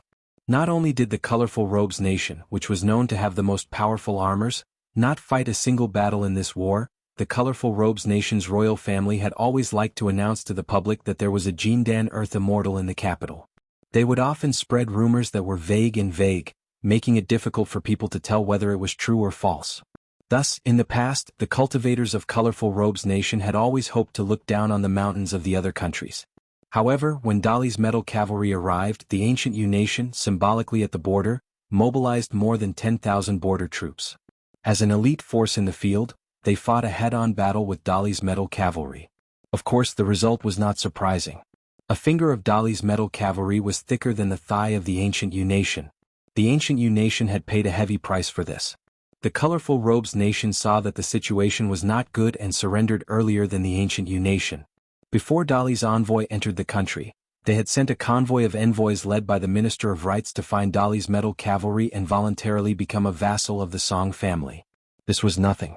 The Dali nation then searched through many records of the various countries and mountains. Only then did the world realize that the ancient Yu nation was actually quite deep. There was a hidden Dragon Gate realm sword cultivator from the Zhuiying dynasty who was jointly killed by a group of Dali's military secretaries. The battle was soul-stirring. On the other hand, if Lu Yundai had not broken through and ascended to the Dragon Gate realm in the Colorful Robes Nation, the Sea-Viewing Realm cultivators would have been the leader of the country's immortal masters. Other than the ancient Yu Nation's imperial court who looked down on the weak Colorful Robes Nation, the cultivators and heroes of the Jianghu from the neighboring Chushui Nation almost laughed their heads off. Lu Yundai was a laurel old man who wore luxurious clothes. His appearance was extremely good. Lu Tingjio was a handsome young man with slightly sunken eyes. His appearance was not bad, and he wore a snow-white robe that was a high-grade spiritual artifact. His name was Lu Hua. He was 30 years old, but he looked like he was in his 20s. Regardless of whether it was the realm that he had obtained through the use of immortal money or his aptitude, he was still a cultivator of the fifth realm on the surface.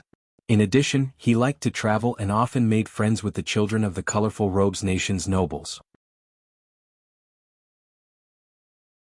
Therefore, in the Colorful Robes Nation he was not considered bad. Therefore, in the secular dynasty he was indeed young, promising, and elegant. However, in the eyes of a true cultivator, especially in the eyes of the Colorful Robes Nation's immortals of the Middle Five Realms and the gods of the Five Mountains, this Lu Tingjio was naturally nothing. His Dao heart was not firm and he liked to indulge in sex. He squandered a large amount of time on the piles of women at the foot of the mountain. If Lu Yundai really wanted to hand over the entire Misty Mountain to his son in the future, there might be an internal conflict. However, in recent years there had been a rumor quietly spreading. It said that the reason why the Misty Mountain had been able to smoothly hook up with a powerful military general of the Song clan and was expected to become the next imperial tutor of the Colorful Robes Nation was because Lu Tingjio had helped his father, Lu Yundai, to act as a go-between. If this was true, then the real person did not show his true colors. An old cultivator with a walking stick in his hand asked softly, "Sect Master, forgive this old man's eyesight for not being able to see the true realm of this person. Could it be the legendary Earth Immortal?" Lu Yundai looked calm and replied with a smile, "Earth Immortal Sword Cultivator?" The old cultivator seemed to feel that he had scared himself too much. With the protection of the formation and at the entrance of his own ancestral hall, he should not have lost his sense of propriety. He said resentfully, "That's too shocking. I don't think it's like this." A beautiful woman with an ancient sword hanging on her waist sneered, "So what if it's a passing sword cultivator of the Middle Five Realms? Would he dare to barge into the Misty Mountain's formation? Does he really think that our Misty Mountain is a soft persimmon that anyone can pinch?" Lu Tingjio glanced at the woman's chest that was as tall as a mountain range. He narrowed his eyes and quickly retracted his gaze. This woman's realm was actually not too high. She was in the cave realm. However, as a cultivator she was proficient in the sword-controlling technique of the Jianghu sword masters. She once had a magnificent feat. She used her sword-controlling technique to disguise herself as a cave realm sword cultivator and scared away a sea-viewing realm great cultivator of the Brushwater Nation. She was really too hot-tempered and did not understand the situation. She was blinded by her good figure. Lu Tingjio felt that it was a pity. Otherwise, he would not have retreated in the face of difficulties. He should have put in more effort. However, after the situation in Colorful Clothes Nation was stabilized, father and son had a heart-to-heart talk. Her father had privately promised her that as long as she ascended to the cave realm, her father would be the matchmaker. At that time, Lu Tingjio could be her Dao companion in reality but not in name. To put it bluntly, it was taking a concubine on the mountain. A talented young direct cultivator asked softly, "Are those Dali cultivators not going to do anything about it?" Although he was able to stand here tonight, his seniority was low, so his position was at the back. He was the outstanding disciple of the woman in the cave realm who carried a sword. He carried a sword gifted by the ancestral hall. Because he was a sword cultivator, he was only in the third realm. He had almost exhausted all of his master's savings and tried his best to nourish his natal flying sword. Only then did he have a sword embryo. Now it was still weak. Therefore, when he saw the sword immortal coming with the wind and thunder momentum, the young cultivator was both yearning and jealous. He wished that person would crash into the great protective formation of the Misty Mountain and be killed on the spot by the flying sword. Perhaps the long sword under the sword immortal's feet would become his personal belonging. After all, he was the only sword cultivator in the Misty Mountain. The golden line at the end of the sky became clearer and clearer. The other party's sword broke through the sky with rolling thunder. The momentum was so great that it affected the spiritual chi of the mountains and rivers of the Misty Mountain. The 6 protective formation flying swords actually trembled slightly. The strict orbit of the stars in the sky actually began to become chaotic. Lu Yundai said softly, "If he's willing to stop outside the formation, it's fine. He's most likely not here to seek revenge."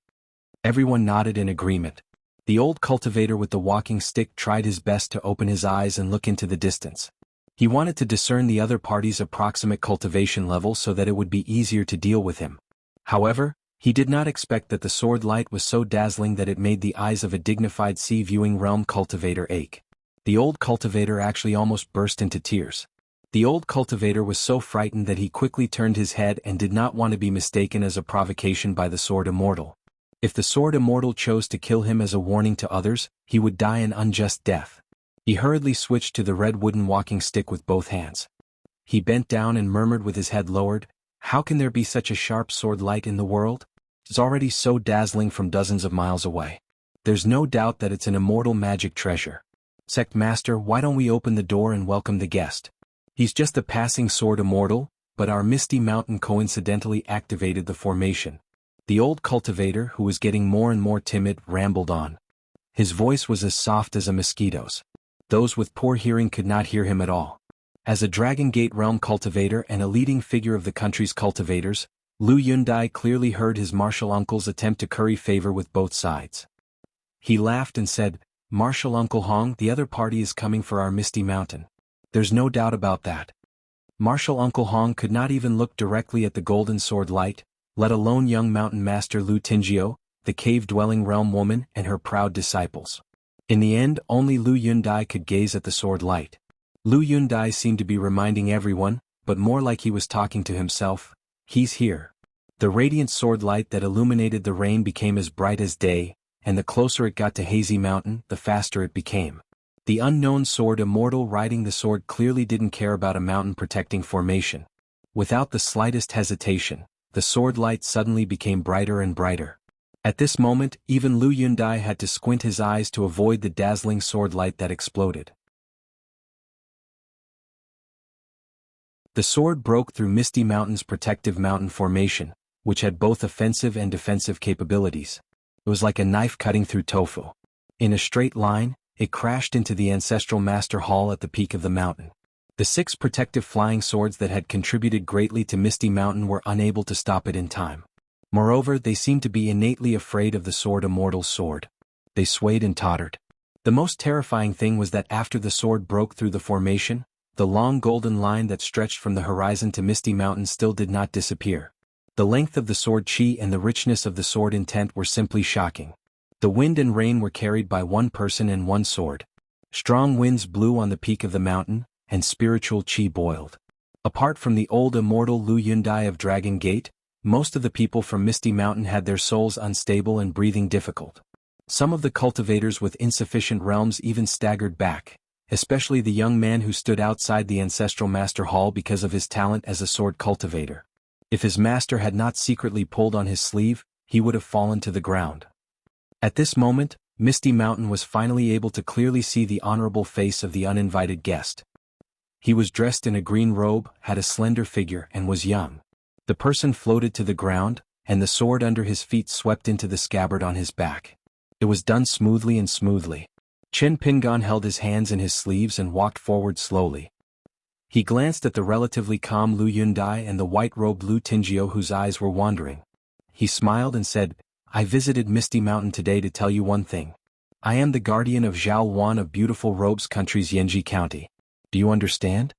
The old cultivator with the surname Hong, who held a walking stick, lived in seclusion. He had long accepted his fate and handed over all his authority. He only relied on his status as the sect master's martial uncle to enjoy his old age and did not care about worldly affairs. He quickly nodded. "Who cares if I understand or not?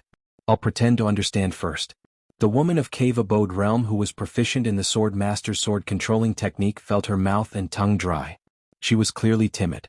Her confidence and boldness of "what can a foreigner do to me" was now gone. The proud disciple behind her, who was also a sword cultivator like the visitor, did not even have the courage to face the enemy. Lu Yundai narrowed his eyes. He had some doubts in his heart, but he still had a smile on his face. "Senior Sword Immortal, what do you mean?" The two parties were less than 20 steps apart. Chin Pingon smiled and said, Misty Mountain is interesting. Those who don't understand pretend to understand, and those who understand pretend to not understand. It doesn't matter. After a slight pause, Qin Pingan looked past the crowd. This is your ancestral hall, right? Lu Yundai was still weighing the pros and cons in his heart, but his face was full of anger. Senior, are you really going to be unreasonable? You didn't explain anything clearly, and you want to use your power to oppress others? Qin Pingan turned his head slightly. Lu Yundai's face could not deceive anyone. Qin Pingan was very familiar with Lu Yundai's fierce appearance and cowardly heart. It was true that he wanted to occupy the moral high ground first. What Lu Yundai really wanted to say but did not say out loud was that the current colorful clothes mountain was under Dali's jurisdiction. He wanted Lu Yundai to consider carefully. Now that more than half of the Aquarius continent was the Song clan's territory, how long could he be arrogant as a sword cultivator? Qin Pingan spoke to Lu Yundai in Dali's official language. I am from Dali, so if your backer happens to be the Dali cavalry, it might not be useful. Of course, it's up to you to believe it or not. Moreover, my relationship with the Dali imperial court is actually quite ordinary. Lu Tingio cursed in his heart. With your hypocritical words, how can the bunch of fence-sitters on Mount Hazy be united against a common enemy and be united as a stronghold? Lu Tingio was indeed a good-for-nothing when it came to cultivation. The rumors in the outside world were not false at all. In fact, his father could not do anything about it. However, his ambition was not to attain immortality on the mountain. It was too far out of his reach. Taking a step back, Lu Tingio felt that he was more than qualified to be a mountain master who did not have to personally fight and kill. Qin Pingan's following words were very straightforward. In fact, to be precise, he had pushed open the door and entered to see Misty Mountain. As Zhao Wan's path protector, I am visiting Misty Mountain this time. I will not talk nonsense with you. I only want to ask you and your father if one of you covets Zhao Wan's cultivation aptitude and the other covets the young lady's beauty in the future. You only need to say yes or no. Lu Yundai's face darkened. He hated this kind of straightforward style of doing things the most in his life. Lu Tingio was about to say something to salvage some of Misty Mountain's reputation and reason. Unexpectedly, the green-robed swordsman laughed and said, I'll remind you one last time. Your glib words and so-called reason are just you, Lu Yundai, being certain that Misty Mountain will treat Zhao Wan with respect and nurture her wholeheartedly without any improper thoughts. If she is really unwilling to go up the mountain, we will not force her, nor will we use Wu Shuowen's family to threaten her. Furthermore, a fair lady is a good match for a gentleman. Since Lu Tingio did not have any substantial offense to Zhao Wan, how can he be convicted? There is also Dali's rule that no one is allowed to provoke on the mountain without permission. Otherwise they will be held accountable. You are very free and can waste your time. I'm very busy. Therefore, I will only ask you the question from before. Answer me yes or no. Qin Pingan stretched out his hand from his sleeve and rubbed his cheek. He said self-deprecatingly, No, I cannot have this habit of fighting and nagging. Otherwise, I will be no different from Ma Kuxuan in the past. Qin Pingan waited quietly for a moment. Nodding his head, Qin Pingan said, Then I understand. Qin Pingan stretched out his hand.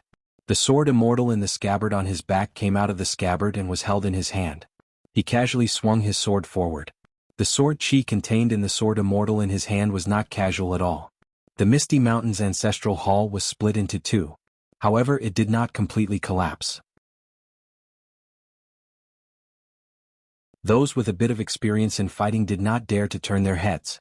Only those young swordsmen of the Third Realm who were inexperienced on the mountain would stiffly turn their heads to see the result of that sword.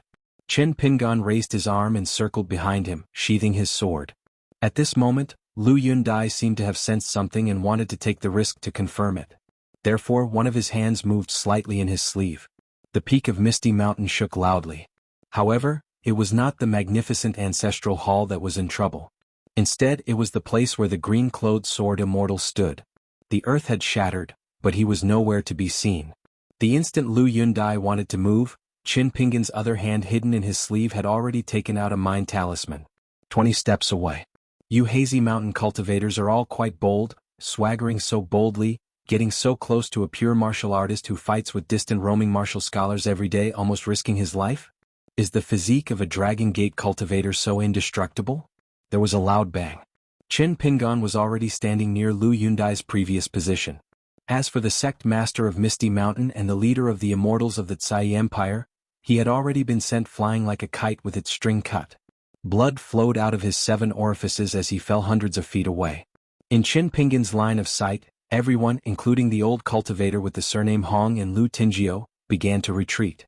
Qin Pingan patted the blade-strengthening gourd. Flying swords number 1 and number 15, which were already eager to take action, flew out one after another. 2 streaks of fireflies streaked across the sky and nailed themselves into Lu Yundai's palms, causing him to wail. From Qin Pingan's point of view, this Dragon Gate cultivator must have been used to a smooth-sailing life in the Tsai Empire. It had been too long since he had suffered, so he could not withstand the pain of such minor injuries. Was that why he was similar to Pei Qian? Qin Pingan looked at Lu Tingjio and asked, "You are also one of the main characters, so tell me." Lu Tingjio said uneasily, "Since Senior Sword Immortal is Zhao Wan's Dao Protector, we MT Hazy cultivators, no matter who we are, will definitely take a detour when we see Zhao Wan in the future." Qin Pingan said with a smile, "You must be feeling indignant now, thinking that you still have a trump card that you have not used. It's fine, I will wait for you in the Tsai Empire's Yanji County for a few days. Either send someone or send a letter.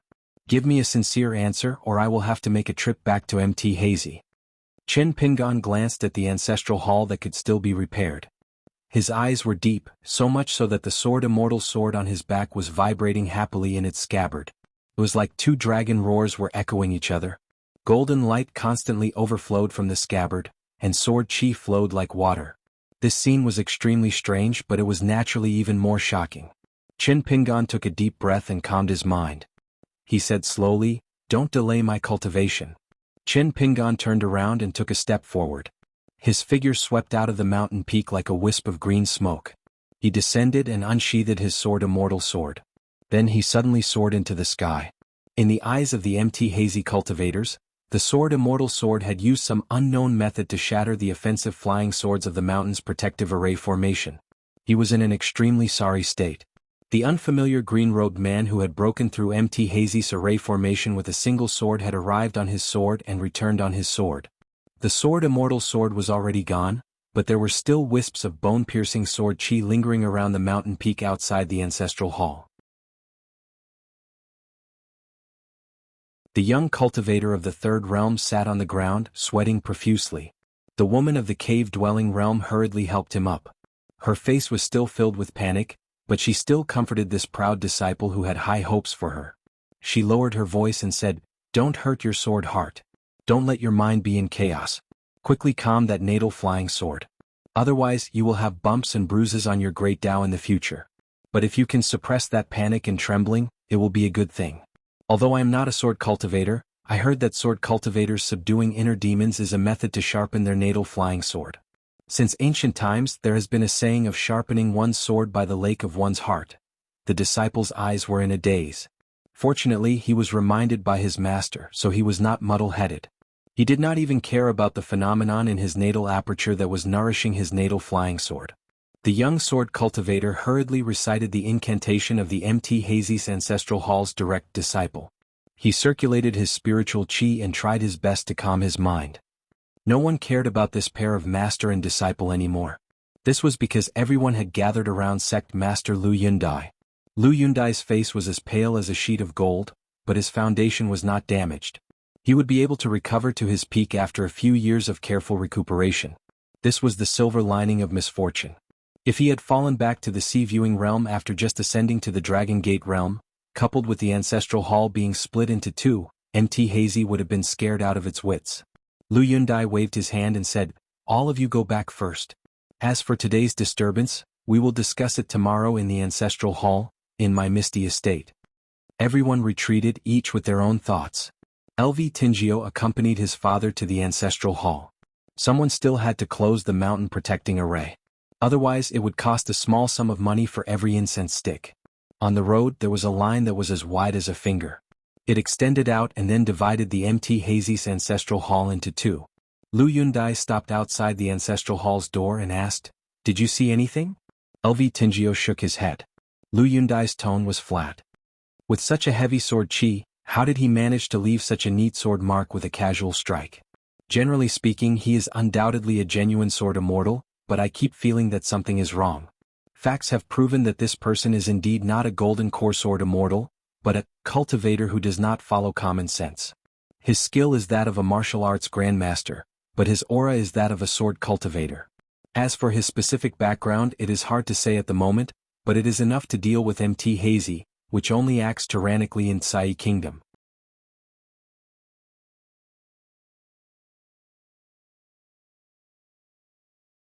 He saw a pocket-sized flying sword hovering not far from the bottom of the cliff and a talisman that was about to burn out. Lu Yundai stamped his foot and finally began to panic. It was very likely a child mother echo talisman. Even if it wasn't, there were thousands of talisman in the world. Most of them were talisman papers with similar effects. That bastard was truly sinister.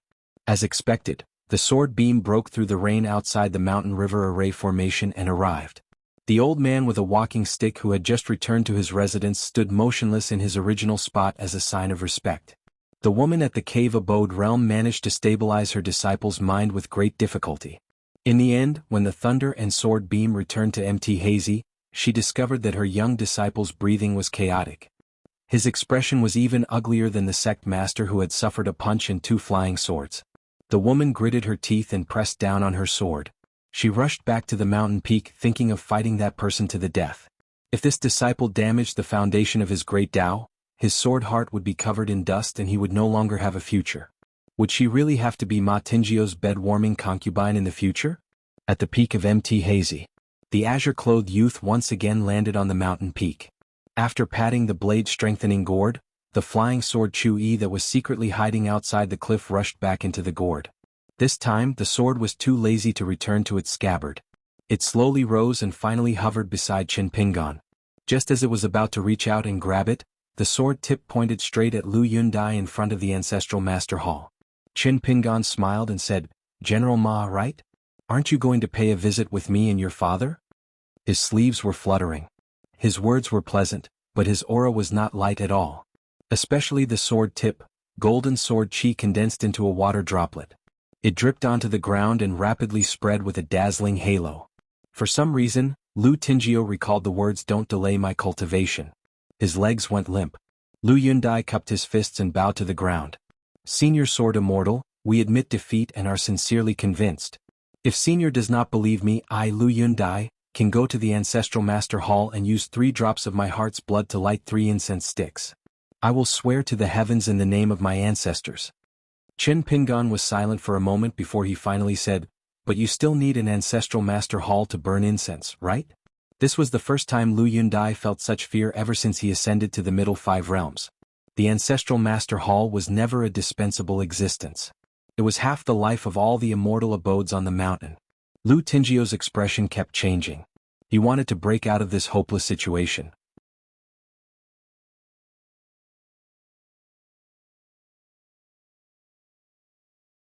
This was because it was recorded in the Fist Manual that the ancient gods entrenched themselves in the heavenly courts like corpses. Qin Pingan was able to travel on his sword because he was standing on a sword immortal. He had to endure the pain of the astral winds. Apart from his abnormally tough physique, it was also thanks to this sitting stance that was as immovable as a mountain. Cui Qing once said that the fist stance was dead and was not considered brilliant.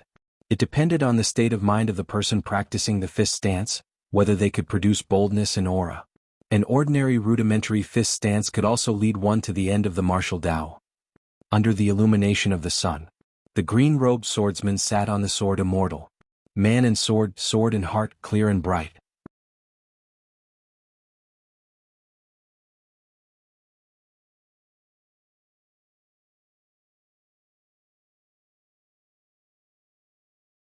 Not only could it be used to drive away mosquitoes, it could also be used to ward off evil spirits in the marketplace. Back then, on the way to the lion's garden, the person who gave them the incense caught up with them and passed them a bamboo incense tube. After checking, he found that there were a total of 24 precious incense sticks. When he went down the mountain this time, he left most of the incense sticks in Luopa Mountain, but he only brought 3 incense sticks with him in case of emergency. He did not expect to use them now. Offering incense was a taboo among the gods. However, in places like the City God Pavilion and Wenwu Temple, there was no harm in offering incense. Qin Pingan gently twisted the incense stick. It burned without a fire. Qin Pingan stood still. He raised the incense stick above his head and said in his heart, Finally, he inserted the 3 incense sticks into a bronze cauldron. He closed his eyes for a moment and turned to leave. When he returned to the house in the small alley, Qin Pingan knocked on the door again. This time it was not Zhao Shuxia who opened the door. It was Zhao Wan. When she saw Qin Pingan, the little girl's eyes were dim. Mr. Fisherman Wu Shuowen and Zhao Shuxia stood by the projector wall in the courtyard. Qin Pingan had been with Pei Qian and the little girl in pink for a long time. He wanted to rub their heads and deal with it. However, he suddenly remembered that Luan Wan was still a young girl. He could only smile and say, "It's okay. The cultivators from Misty Mountain are reasonable. Luan Wan, from now on you can follow me and cultivate." Zhao Shuxia secretly clenched his fist to express his congratulations. As expected, Mr. Qin, who taught him fist techniques, was omnipotent. Although Wu Shuowen had a lot of questions, he could not ask them in front of the 2 children. He only smiled and nodded at Qin Pingan. Then they walked back to the hall in the backyard. However, this time, Zhao Shuxia and Zhao Wan still drank tea to nourish their souls. On the other hand, Qin Pingan took out 2 pots of woody wine and gave one to the fisherman. Wu Shuowen said regretfully, "It's a pity that Luan Wan and Shuxia are still too young. They can't drink." Wu Shuowen only took a sip and could not bear to drink more. He smiled and said, "I'll keep it for now. When the 2 children are older and drinking becomes normal, I'll take it out." Qin Pingan quickly took out another pot of woody wine. He stood up and placed it in front of Wu Shuowen. He said helplessly, "Mr. Wu's ability to cheat wine is not small. Just drink, I have more." Wu Shuowen did not hold back at all. He drank Qin Pingan's wine and did not show any mercy. "Child Qin, don't measure the heart of a gentleman with the yardstick of a villain." Qin Pingan smiled and raised his wine pot. Wu Shuowen did the same. They clinked their cups and drank. Qin Pingan did not plan to talk about the journey to Misty Mountain in detail. He looked at Mr. Fisherman, who was in a good mood, and said softly, "Mr. Wu, the matter of Misty Mountain has been completely resolved. If you are still worried, you can travel to other countries. It's not bad. After all, it's time for Shuxia and Luan Wan to broaden their horizons and see more of the world. Even if it's to accumulate some Jianghu experience, it's still a good thing." Wu Shuowen nodded and said, "Okay." Qin Pingan sipped his wine with a smile on his face. He chatted with Wu Shuowen and asked about the situation of the Jianghu and Colorful Clothes Kingdom and Comb Kingdom. Occasionally, he would look at the young man who seemed to be envious of the pure wine and the young lady who stole glances at him from time to time. Qin Pingan's state of mind returned to peace. It was as if he had returned from 2 ends of a ruler to the middle. Actually, Zhao Shuxia was very familiar with the matter of drinking tea in the room for the first time. He was not reserved at all and was obviously used to drinking it. This was what Qin Pingan admired the most about Wu Shuowen. Zhao Wan had the aptitude for cultivation. This was already a world of difference from Zhao Shuxia. Moreover, Zhao Wan was very talented in cultivation. This meant that according to common sense, the Zhao Wan who needed Zhao Shuxia's protection in the past would not even need a few years to make Zhao Shuxia, who only knew how to practice martial arts, disappear on the path of cultivation. Of course, Wu Shuowen was aware of this point. However, this kind of immortal tea that cost immortal money was still drunk by Zhao Wan. Zhao Shuxia also drank it. There was no difference in status. He was not cultivating the siblings as disciples. He was clearly raising them as his own children. To put it bluntly, many parents and sects might not be so unbiased towards their own children. Qin Pingan felt that this old Confucian, who did not have a high cultivation, was a true gentleman. It was precisely because of this that he did not dare to give more wine. He had already thought of some things to do, but he had to think about it again and again. For example, should he give Zhao Wan immortal money on the path of cultivation? How should he give it? How much should he give? Would Mr. Wu accept it? How could he accept it? Even if he accepted it, how could he let Mr. Wu feel at ease? After going around in circles, Qin Pingan felt that it was indeed as Ma Duyi said. He was not straightforward in doing things. However, he could not change it in a short time. Qin Pingan suddenly said apologetically, "Mr. Wu, I have something to tell you. I may teach Shuxia a few more stances today. At the latest, I will leave for Shu Shui country before the night ban. I will be in a hurry. Therefore, even if you plan to travel to Shu Shui country first, we will not be able to travel together." Wu Shuowen nodded.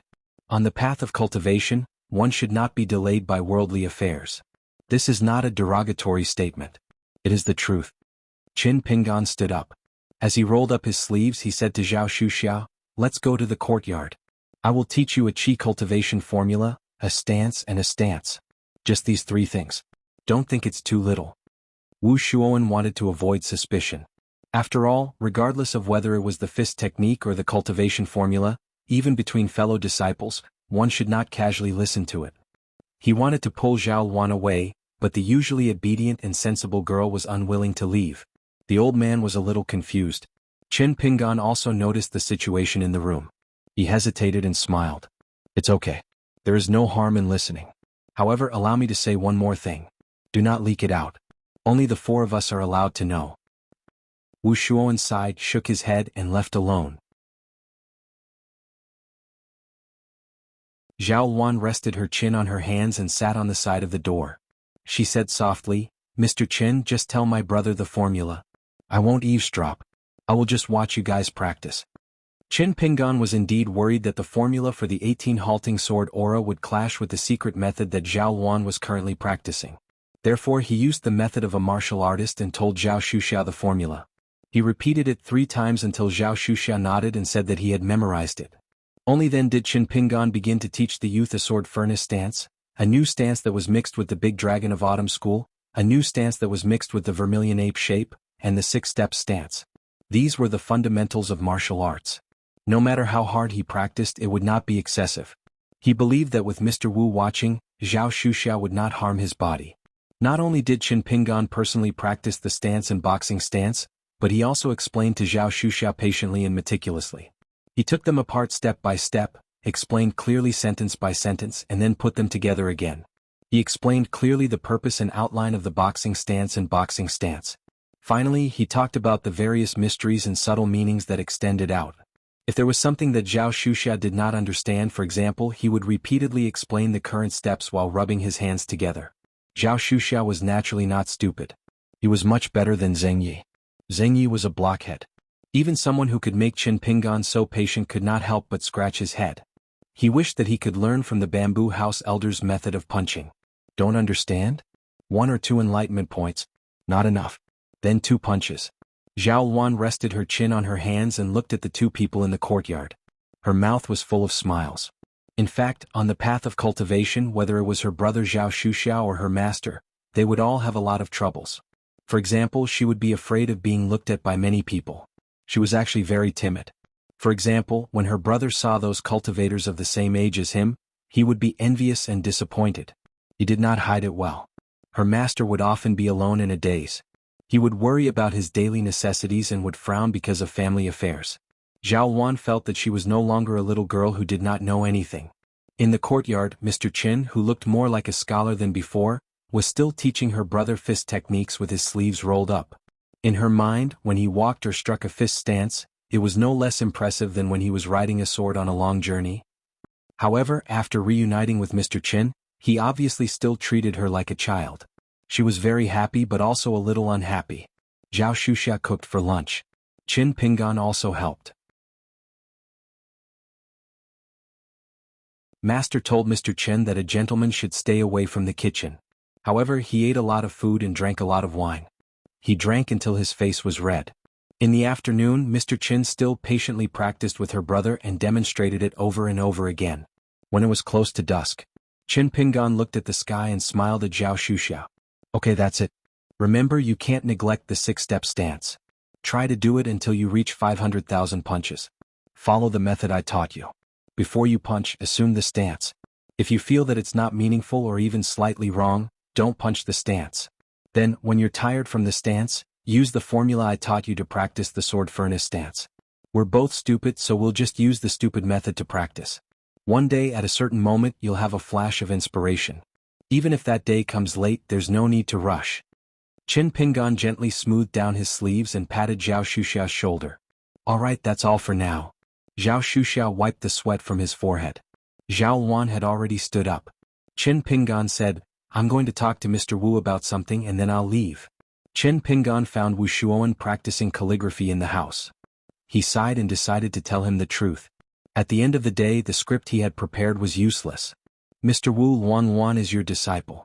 Logically speaking, I shouldn't tell her what to do. However, Luan is now at a crucial point in her cultivation. It's a good thing for her to reach the cave-dwelling realm as soon as possible. So, I've prepared a sum of money, Wu Shuoan smiled and said nothing. Qin Pingan had to bite the bullet and said, I also have a few talisman pieces as a parting gift. Of course, there's also a copy of the swordsmanship manual, and a magic sword I bought from a celestial shop. It's called Chu Huang. Of course, it's an imitation and it's not of high quality. I'll give it to Zhao Shuxia for self-defense. Regarding Zhao Shuxia's sword practice, I hope Mr. Wu can help me check it out. When Zhao Shuxia's fist practice reaches a certain level, I'll give him the swordsmanship manual and Chu Huang's imitation sword. To tell you the truth, if Mr. Wu agrees, I'd like to take Zhao Shuxia as my unofficial disciple. In the future, if we're fated and Zhao Shuxia is willing, Mr. Wu won't object, we'll officially become master and disciple. Wu Shuoan gestured for Qin Pingan to sit down. When Qin Pingan sat down, he smiled and said, Why? Are you worried that I'll be embarrassed? Then you've underestimated the importance of Zhao Shuxia and Wan Wan in my heart. Wu Shuoan sighed and said, Zhao Shuxia is fine. I don't have to do much. In fact, I can't do much. So, if you're willing to take him as your unofficial disciple and wait for a few years before deciding whether to take him as your official disciple, of course, it's Zhao Shuxia's great fortune. I don't have any objections. But to be honest, leading Wan Wan in cultivation, I'm really strapped for cash.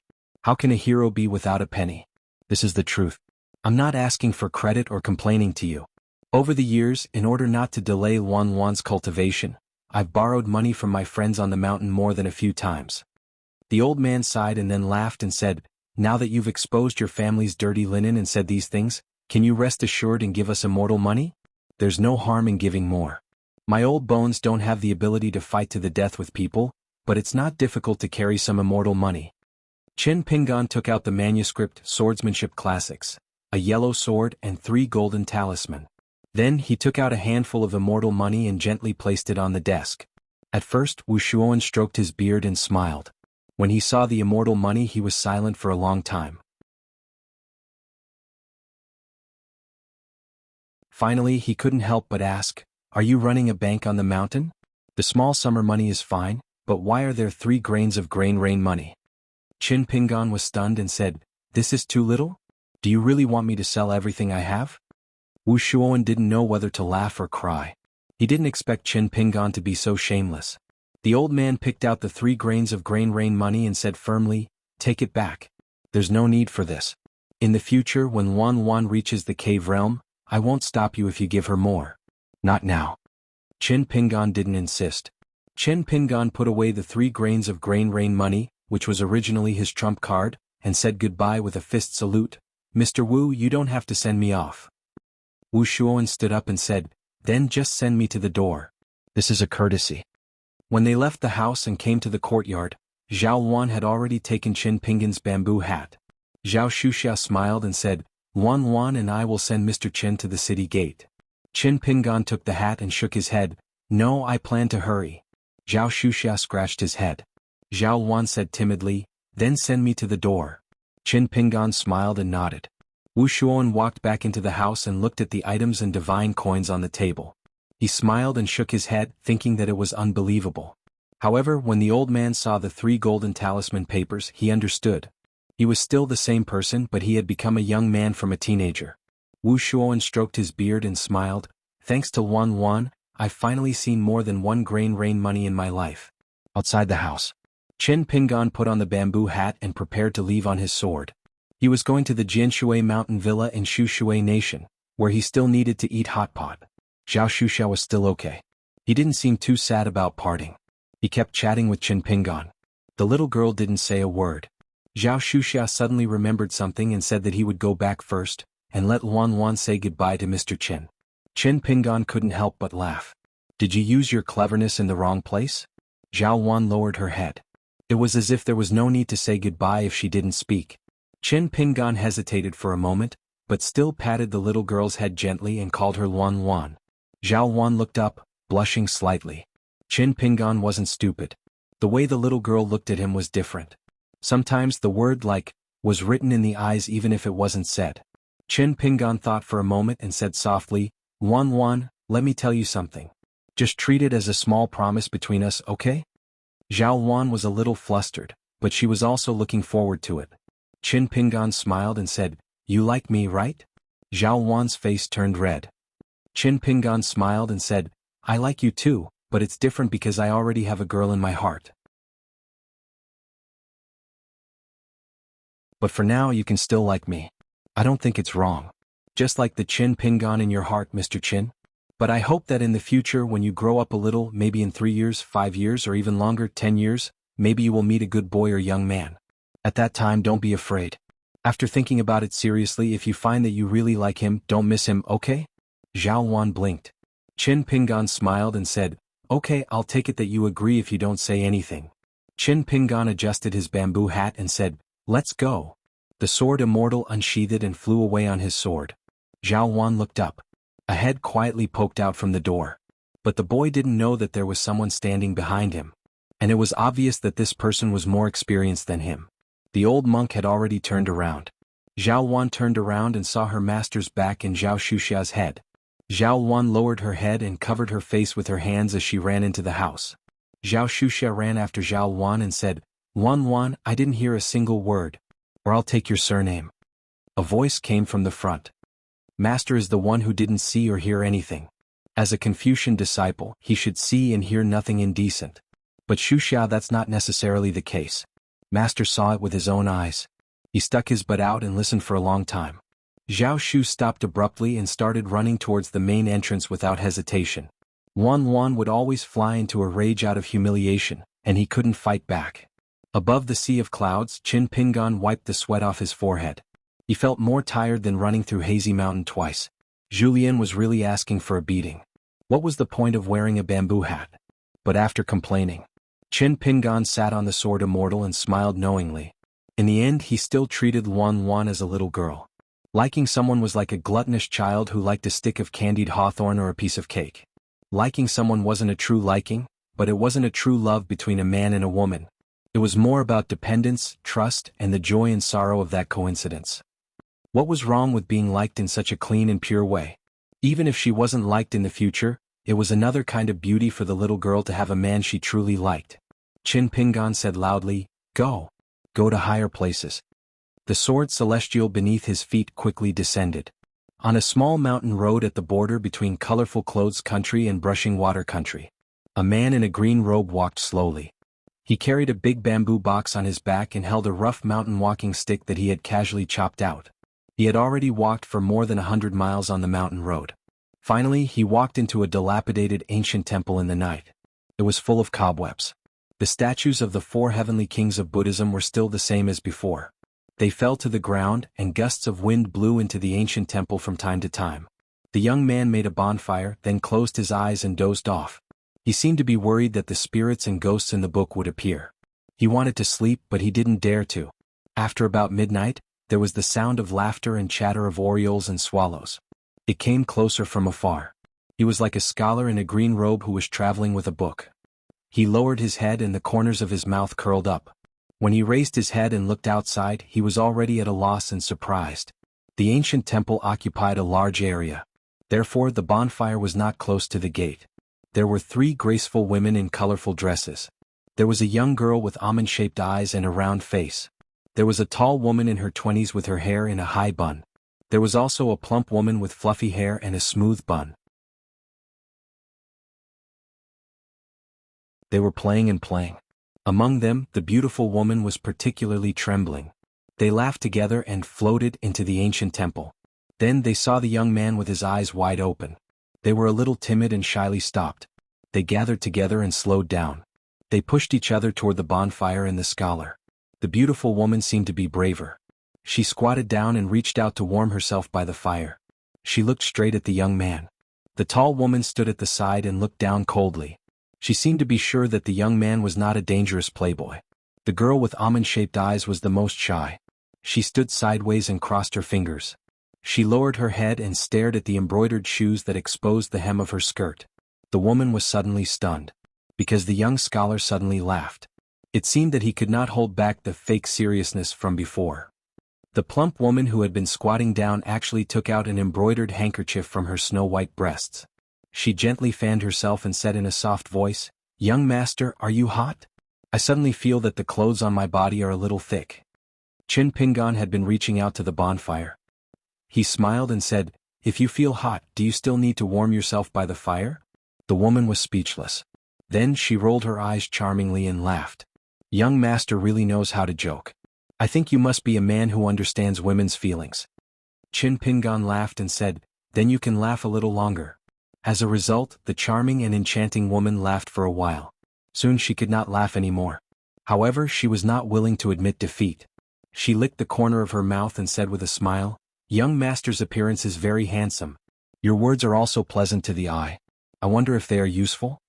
Chin Pingan still smiled and said, Auntie, you also know how to joke. The woman's smiling face stiffened.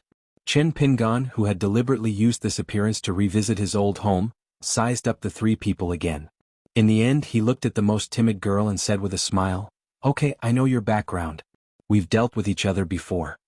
Of the three women, the plump woman was at a loss. She covered her breasts with an embroidered handkerchief. The tall woman frowned.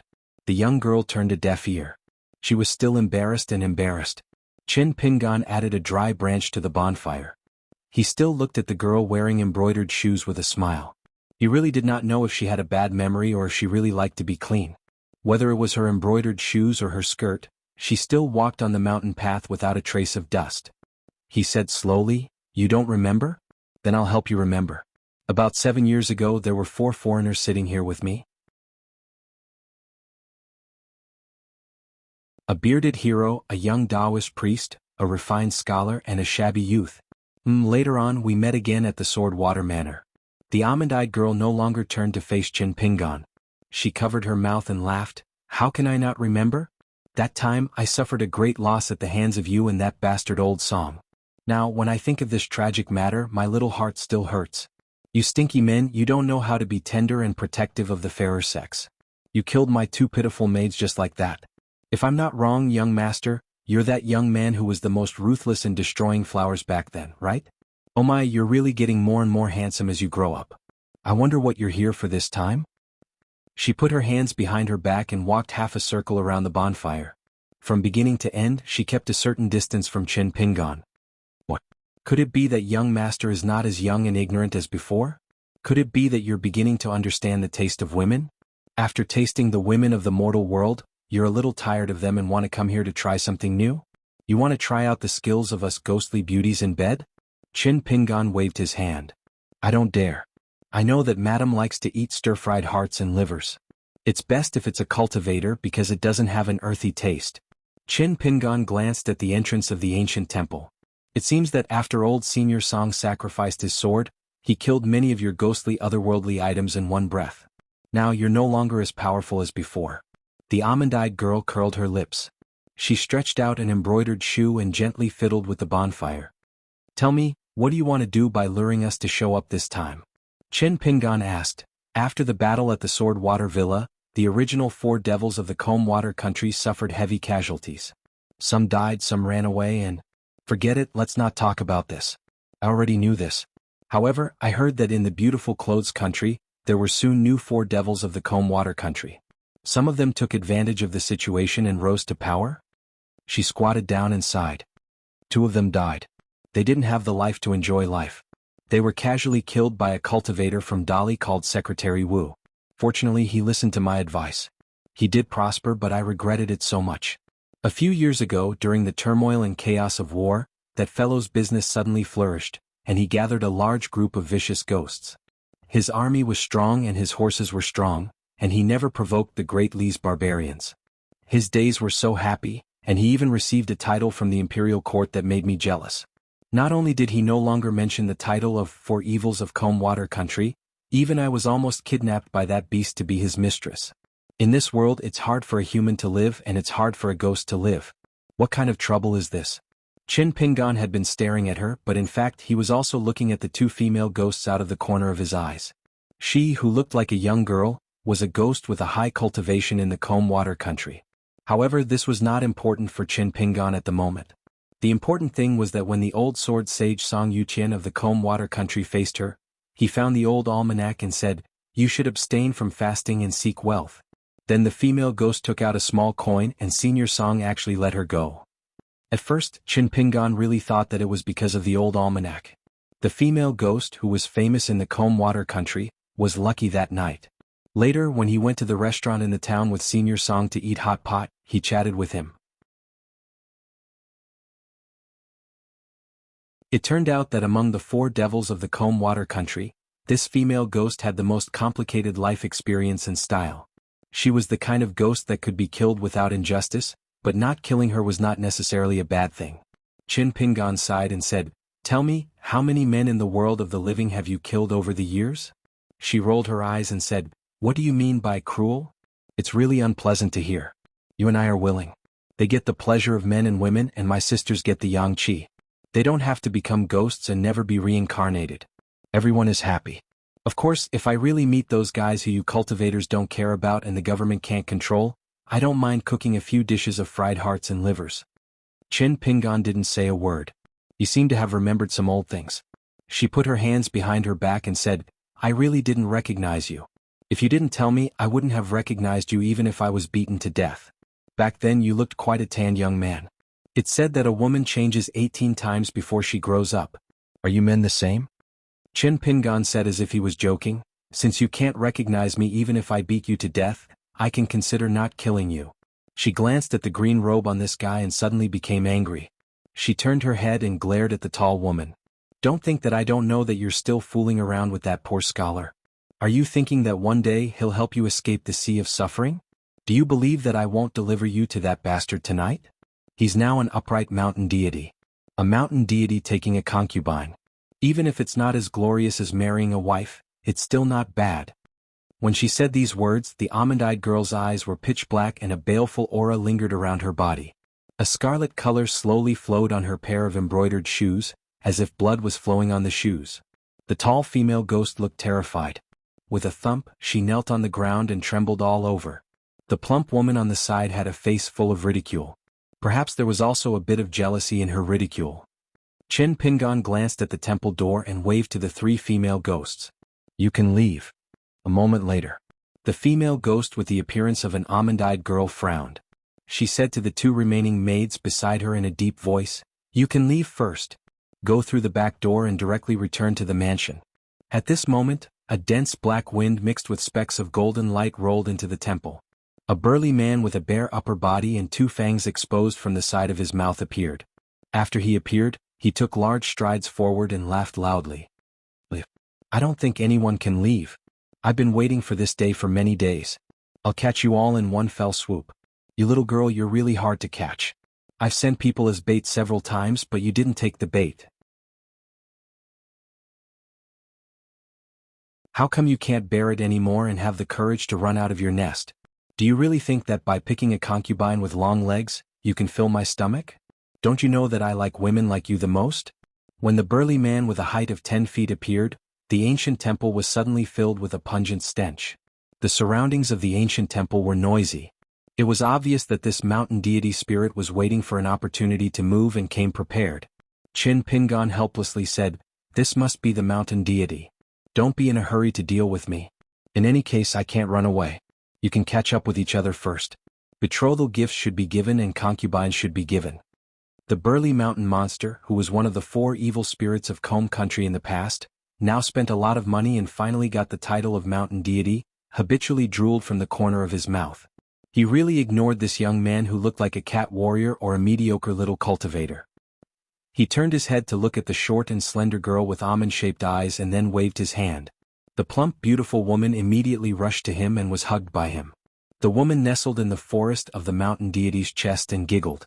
She didn't dare to look at her master's girl but stared fiercely at the tall female ghost whose face was full of astonishment. "Bitch who doesn't know her own fortune. Why can you be taken as a concubine and dare to refuse such a good thing?" The mountain monster's laughter shook the sky. "After tonight, you're all family. You're all sisters in bed. Don't hurt your feelings because of a few words. You and her each have your own advantages. Master will cherish you." He wiped his mouth and then casually wiped the woman's chest in his arms. "Master will never treat the 3 of you like he treats the weak women at the foot of the mountain in the future. Besides, they really can't stand the torture. It's so hateful that they can't become ghosts even if they die. They're not as lucky as you. Otherwise you can have more sisters. Master's mountain deity temple will be very lively." In the end, he put away the embroidered handkerchief that he had given to the ghost woman. It was because of this that he was able to chase after the wind and block the cunning woman who had been coveting for a long time here.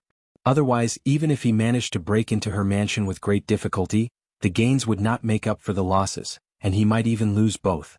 It should be known that he was very ambitious now. He was aiming for the 5 mountain deities of the Combe country. Even if the country became a vassal state of the Song family of the Great Li, and the status of the 5 mountain deities would not be as high as before, a starving camel was still bigger than a horse.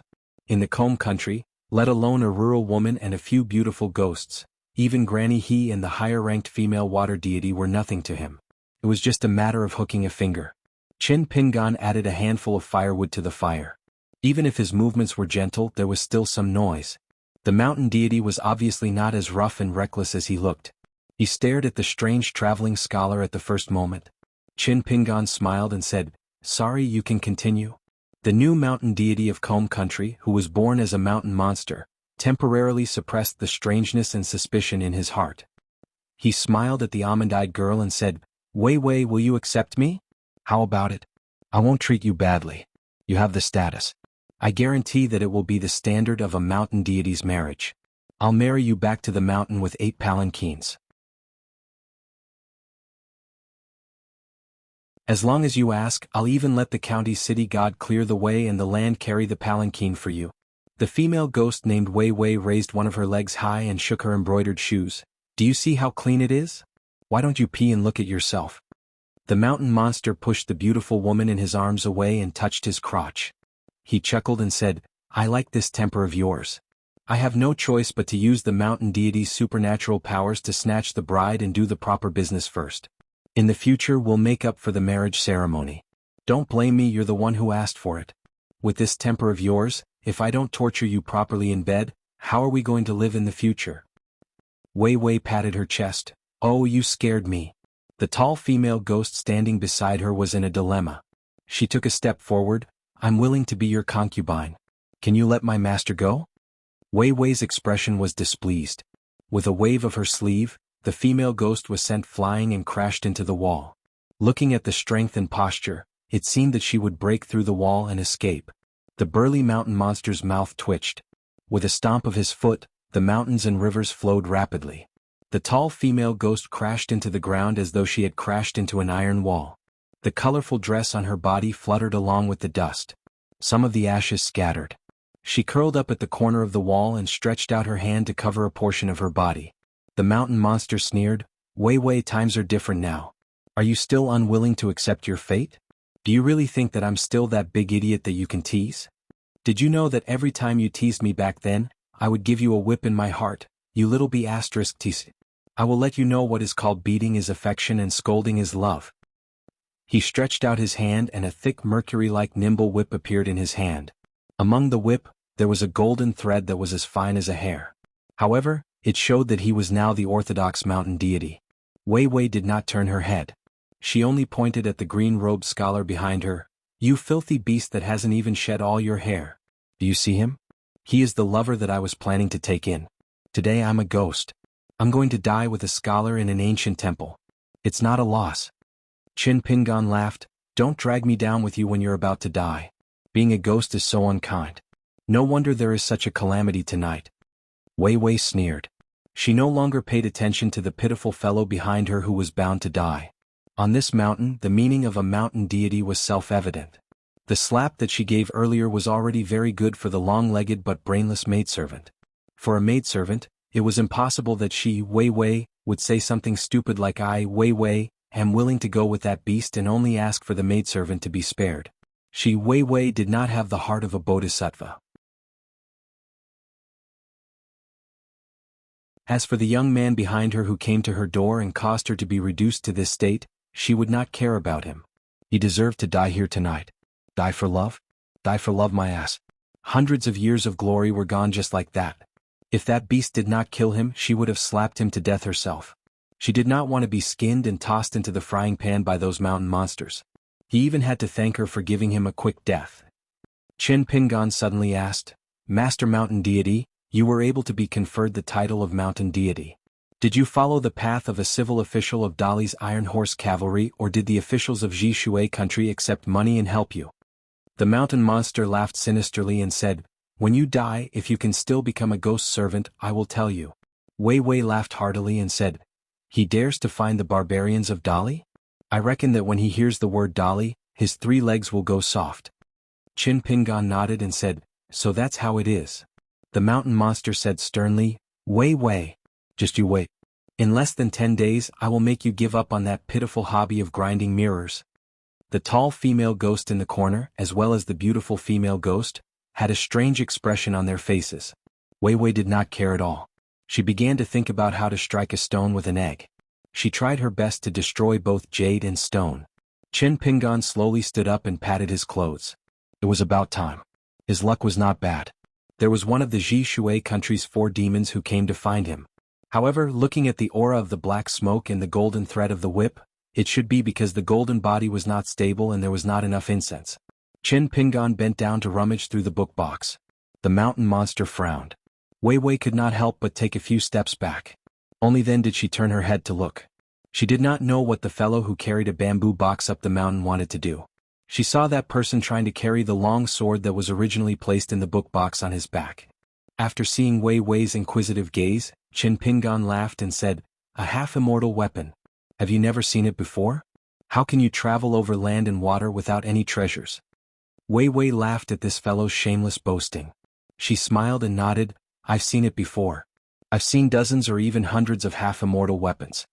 The mountain troll immediately relaxed. A true cultivator wouldn't need to act mysterious and bluff his way out of this predicament. Qin Pingan looked around. This is a Buddhist land of tranquility. The monks and scriptures are no longer here. However, perhaps the Dharma is still here. That's why back then, because of her kindness, that fox demon obtained quite a bit of good karma and followed that Lu Chiching everywhere. Then what about you guys? Looking at the young man's mocking smile, Wei Wei was somewhat flustered for no reason. Qin Pingan shook his wrist. The bamboo box disappeared into thin air and was kept in the Fangsuan object. With a twist of his wrist, a bamboo hat appeared in his hand. He put it on his head and adjusted it. For some reason, the godly mountain monster that had already been included in the country's mountains and rivers record could not help but feel its knees ache. Its original magical ability seemed to be suppressed by a supreme immortal technique and was completely ineffective. However, compared to that time in the mountains south of the Book Slip Lake. After practicing his fist in the bamboo house of Luapa Mountain, Qin Pingan began to restrain his divine intent. Although he could not completely control it, it would not casually leak out like before without him noticing. Otherwise, Qin Pingan would not have been able to see Wei Wei and the 2 maidservants on this trip to the ancient temple. The next moment, the female ghost, Wei Wei, widened her beautiful almond eyes. Unknowingly, the young man in the green robe was already standing at the place where the tall and sturdy mountain monster's sword was. It was just the distance of the sword. Because that person had already unsheathed his sword. The tip of the sword rose and pierced the mountain monster's jaw, directly lifting it off the ground. The golden body of a mountain god began to shatter into countless cracks on the spot. Qin Pingan raised his head slightly. "Back then, when I killed a river monster of the Eel River, I was entangled with karma. Then, when I killed a righteous god of mountains and rivers, it should be more, not less." For the first time, Wei Wei was somewhat at a loss. She only felt that the world was silent. Only the voice of the Green Mountain swordsman could be heard. "It doesn't matter. I'll take this karma." The female ghost, Wei Wei, did not even know when that person left. After a long time she came back to her senses and was able to use her brain. However, she began to be in a daze again. She did not know why he did not kill her.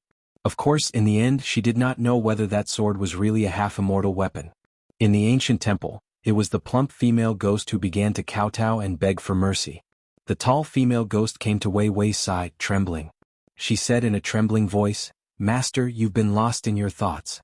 That immortal master called you but you didn't respond. He asked me to tell you that we shouldn't come to this ancient temple in the future.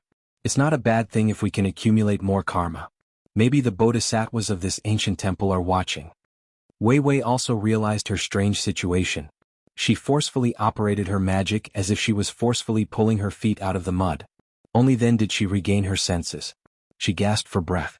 Even though she was a female ghost, she was sweating all over.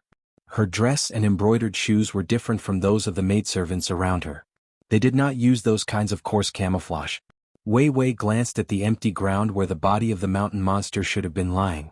There was not even a trace of blood. She frowned and asked, "Where's that person?" The tall female ghost shook her head and said, "He left after he finished speaking." Wei Wei was just about to kick that lowly servant girl into ashes when she suddenly withdrew her embroidered shoes. She said angrily, "I'll spare your life. Go back and receive your punishment." She waved her hand and said, Go quickly."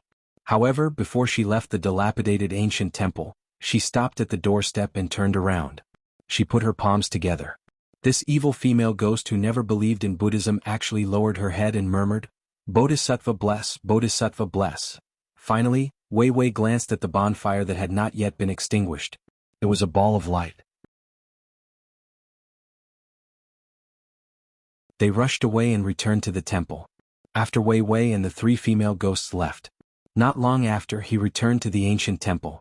He took off his bamboo hat and continued to face the bonfire. Occasionally he would add dried branches as if he was keeping watch at night. During this time he stood up once and then stood in a corner of the temple. He closed his eyes and gently waved his sword forward. The sky was slightly bright.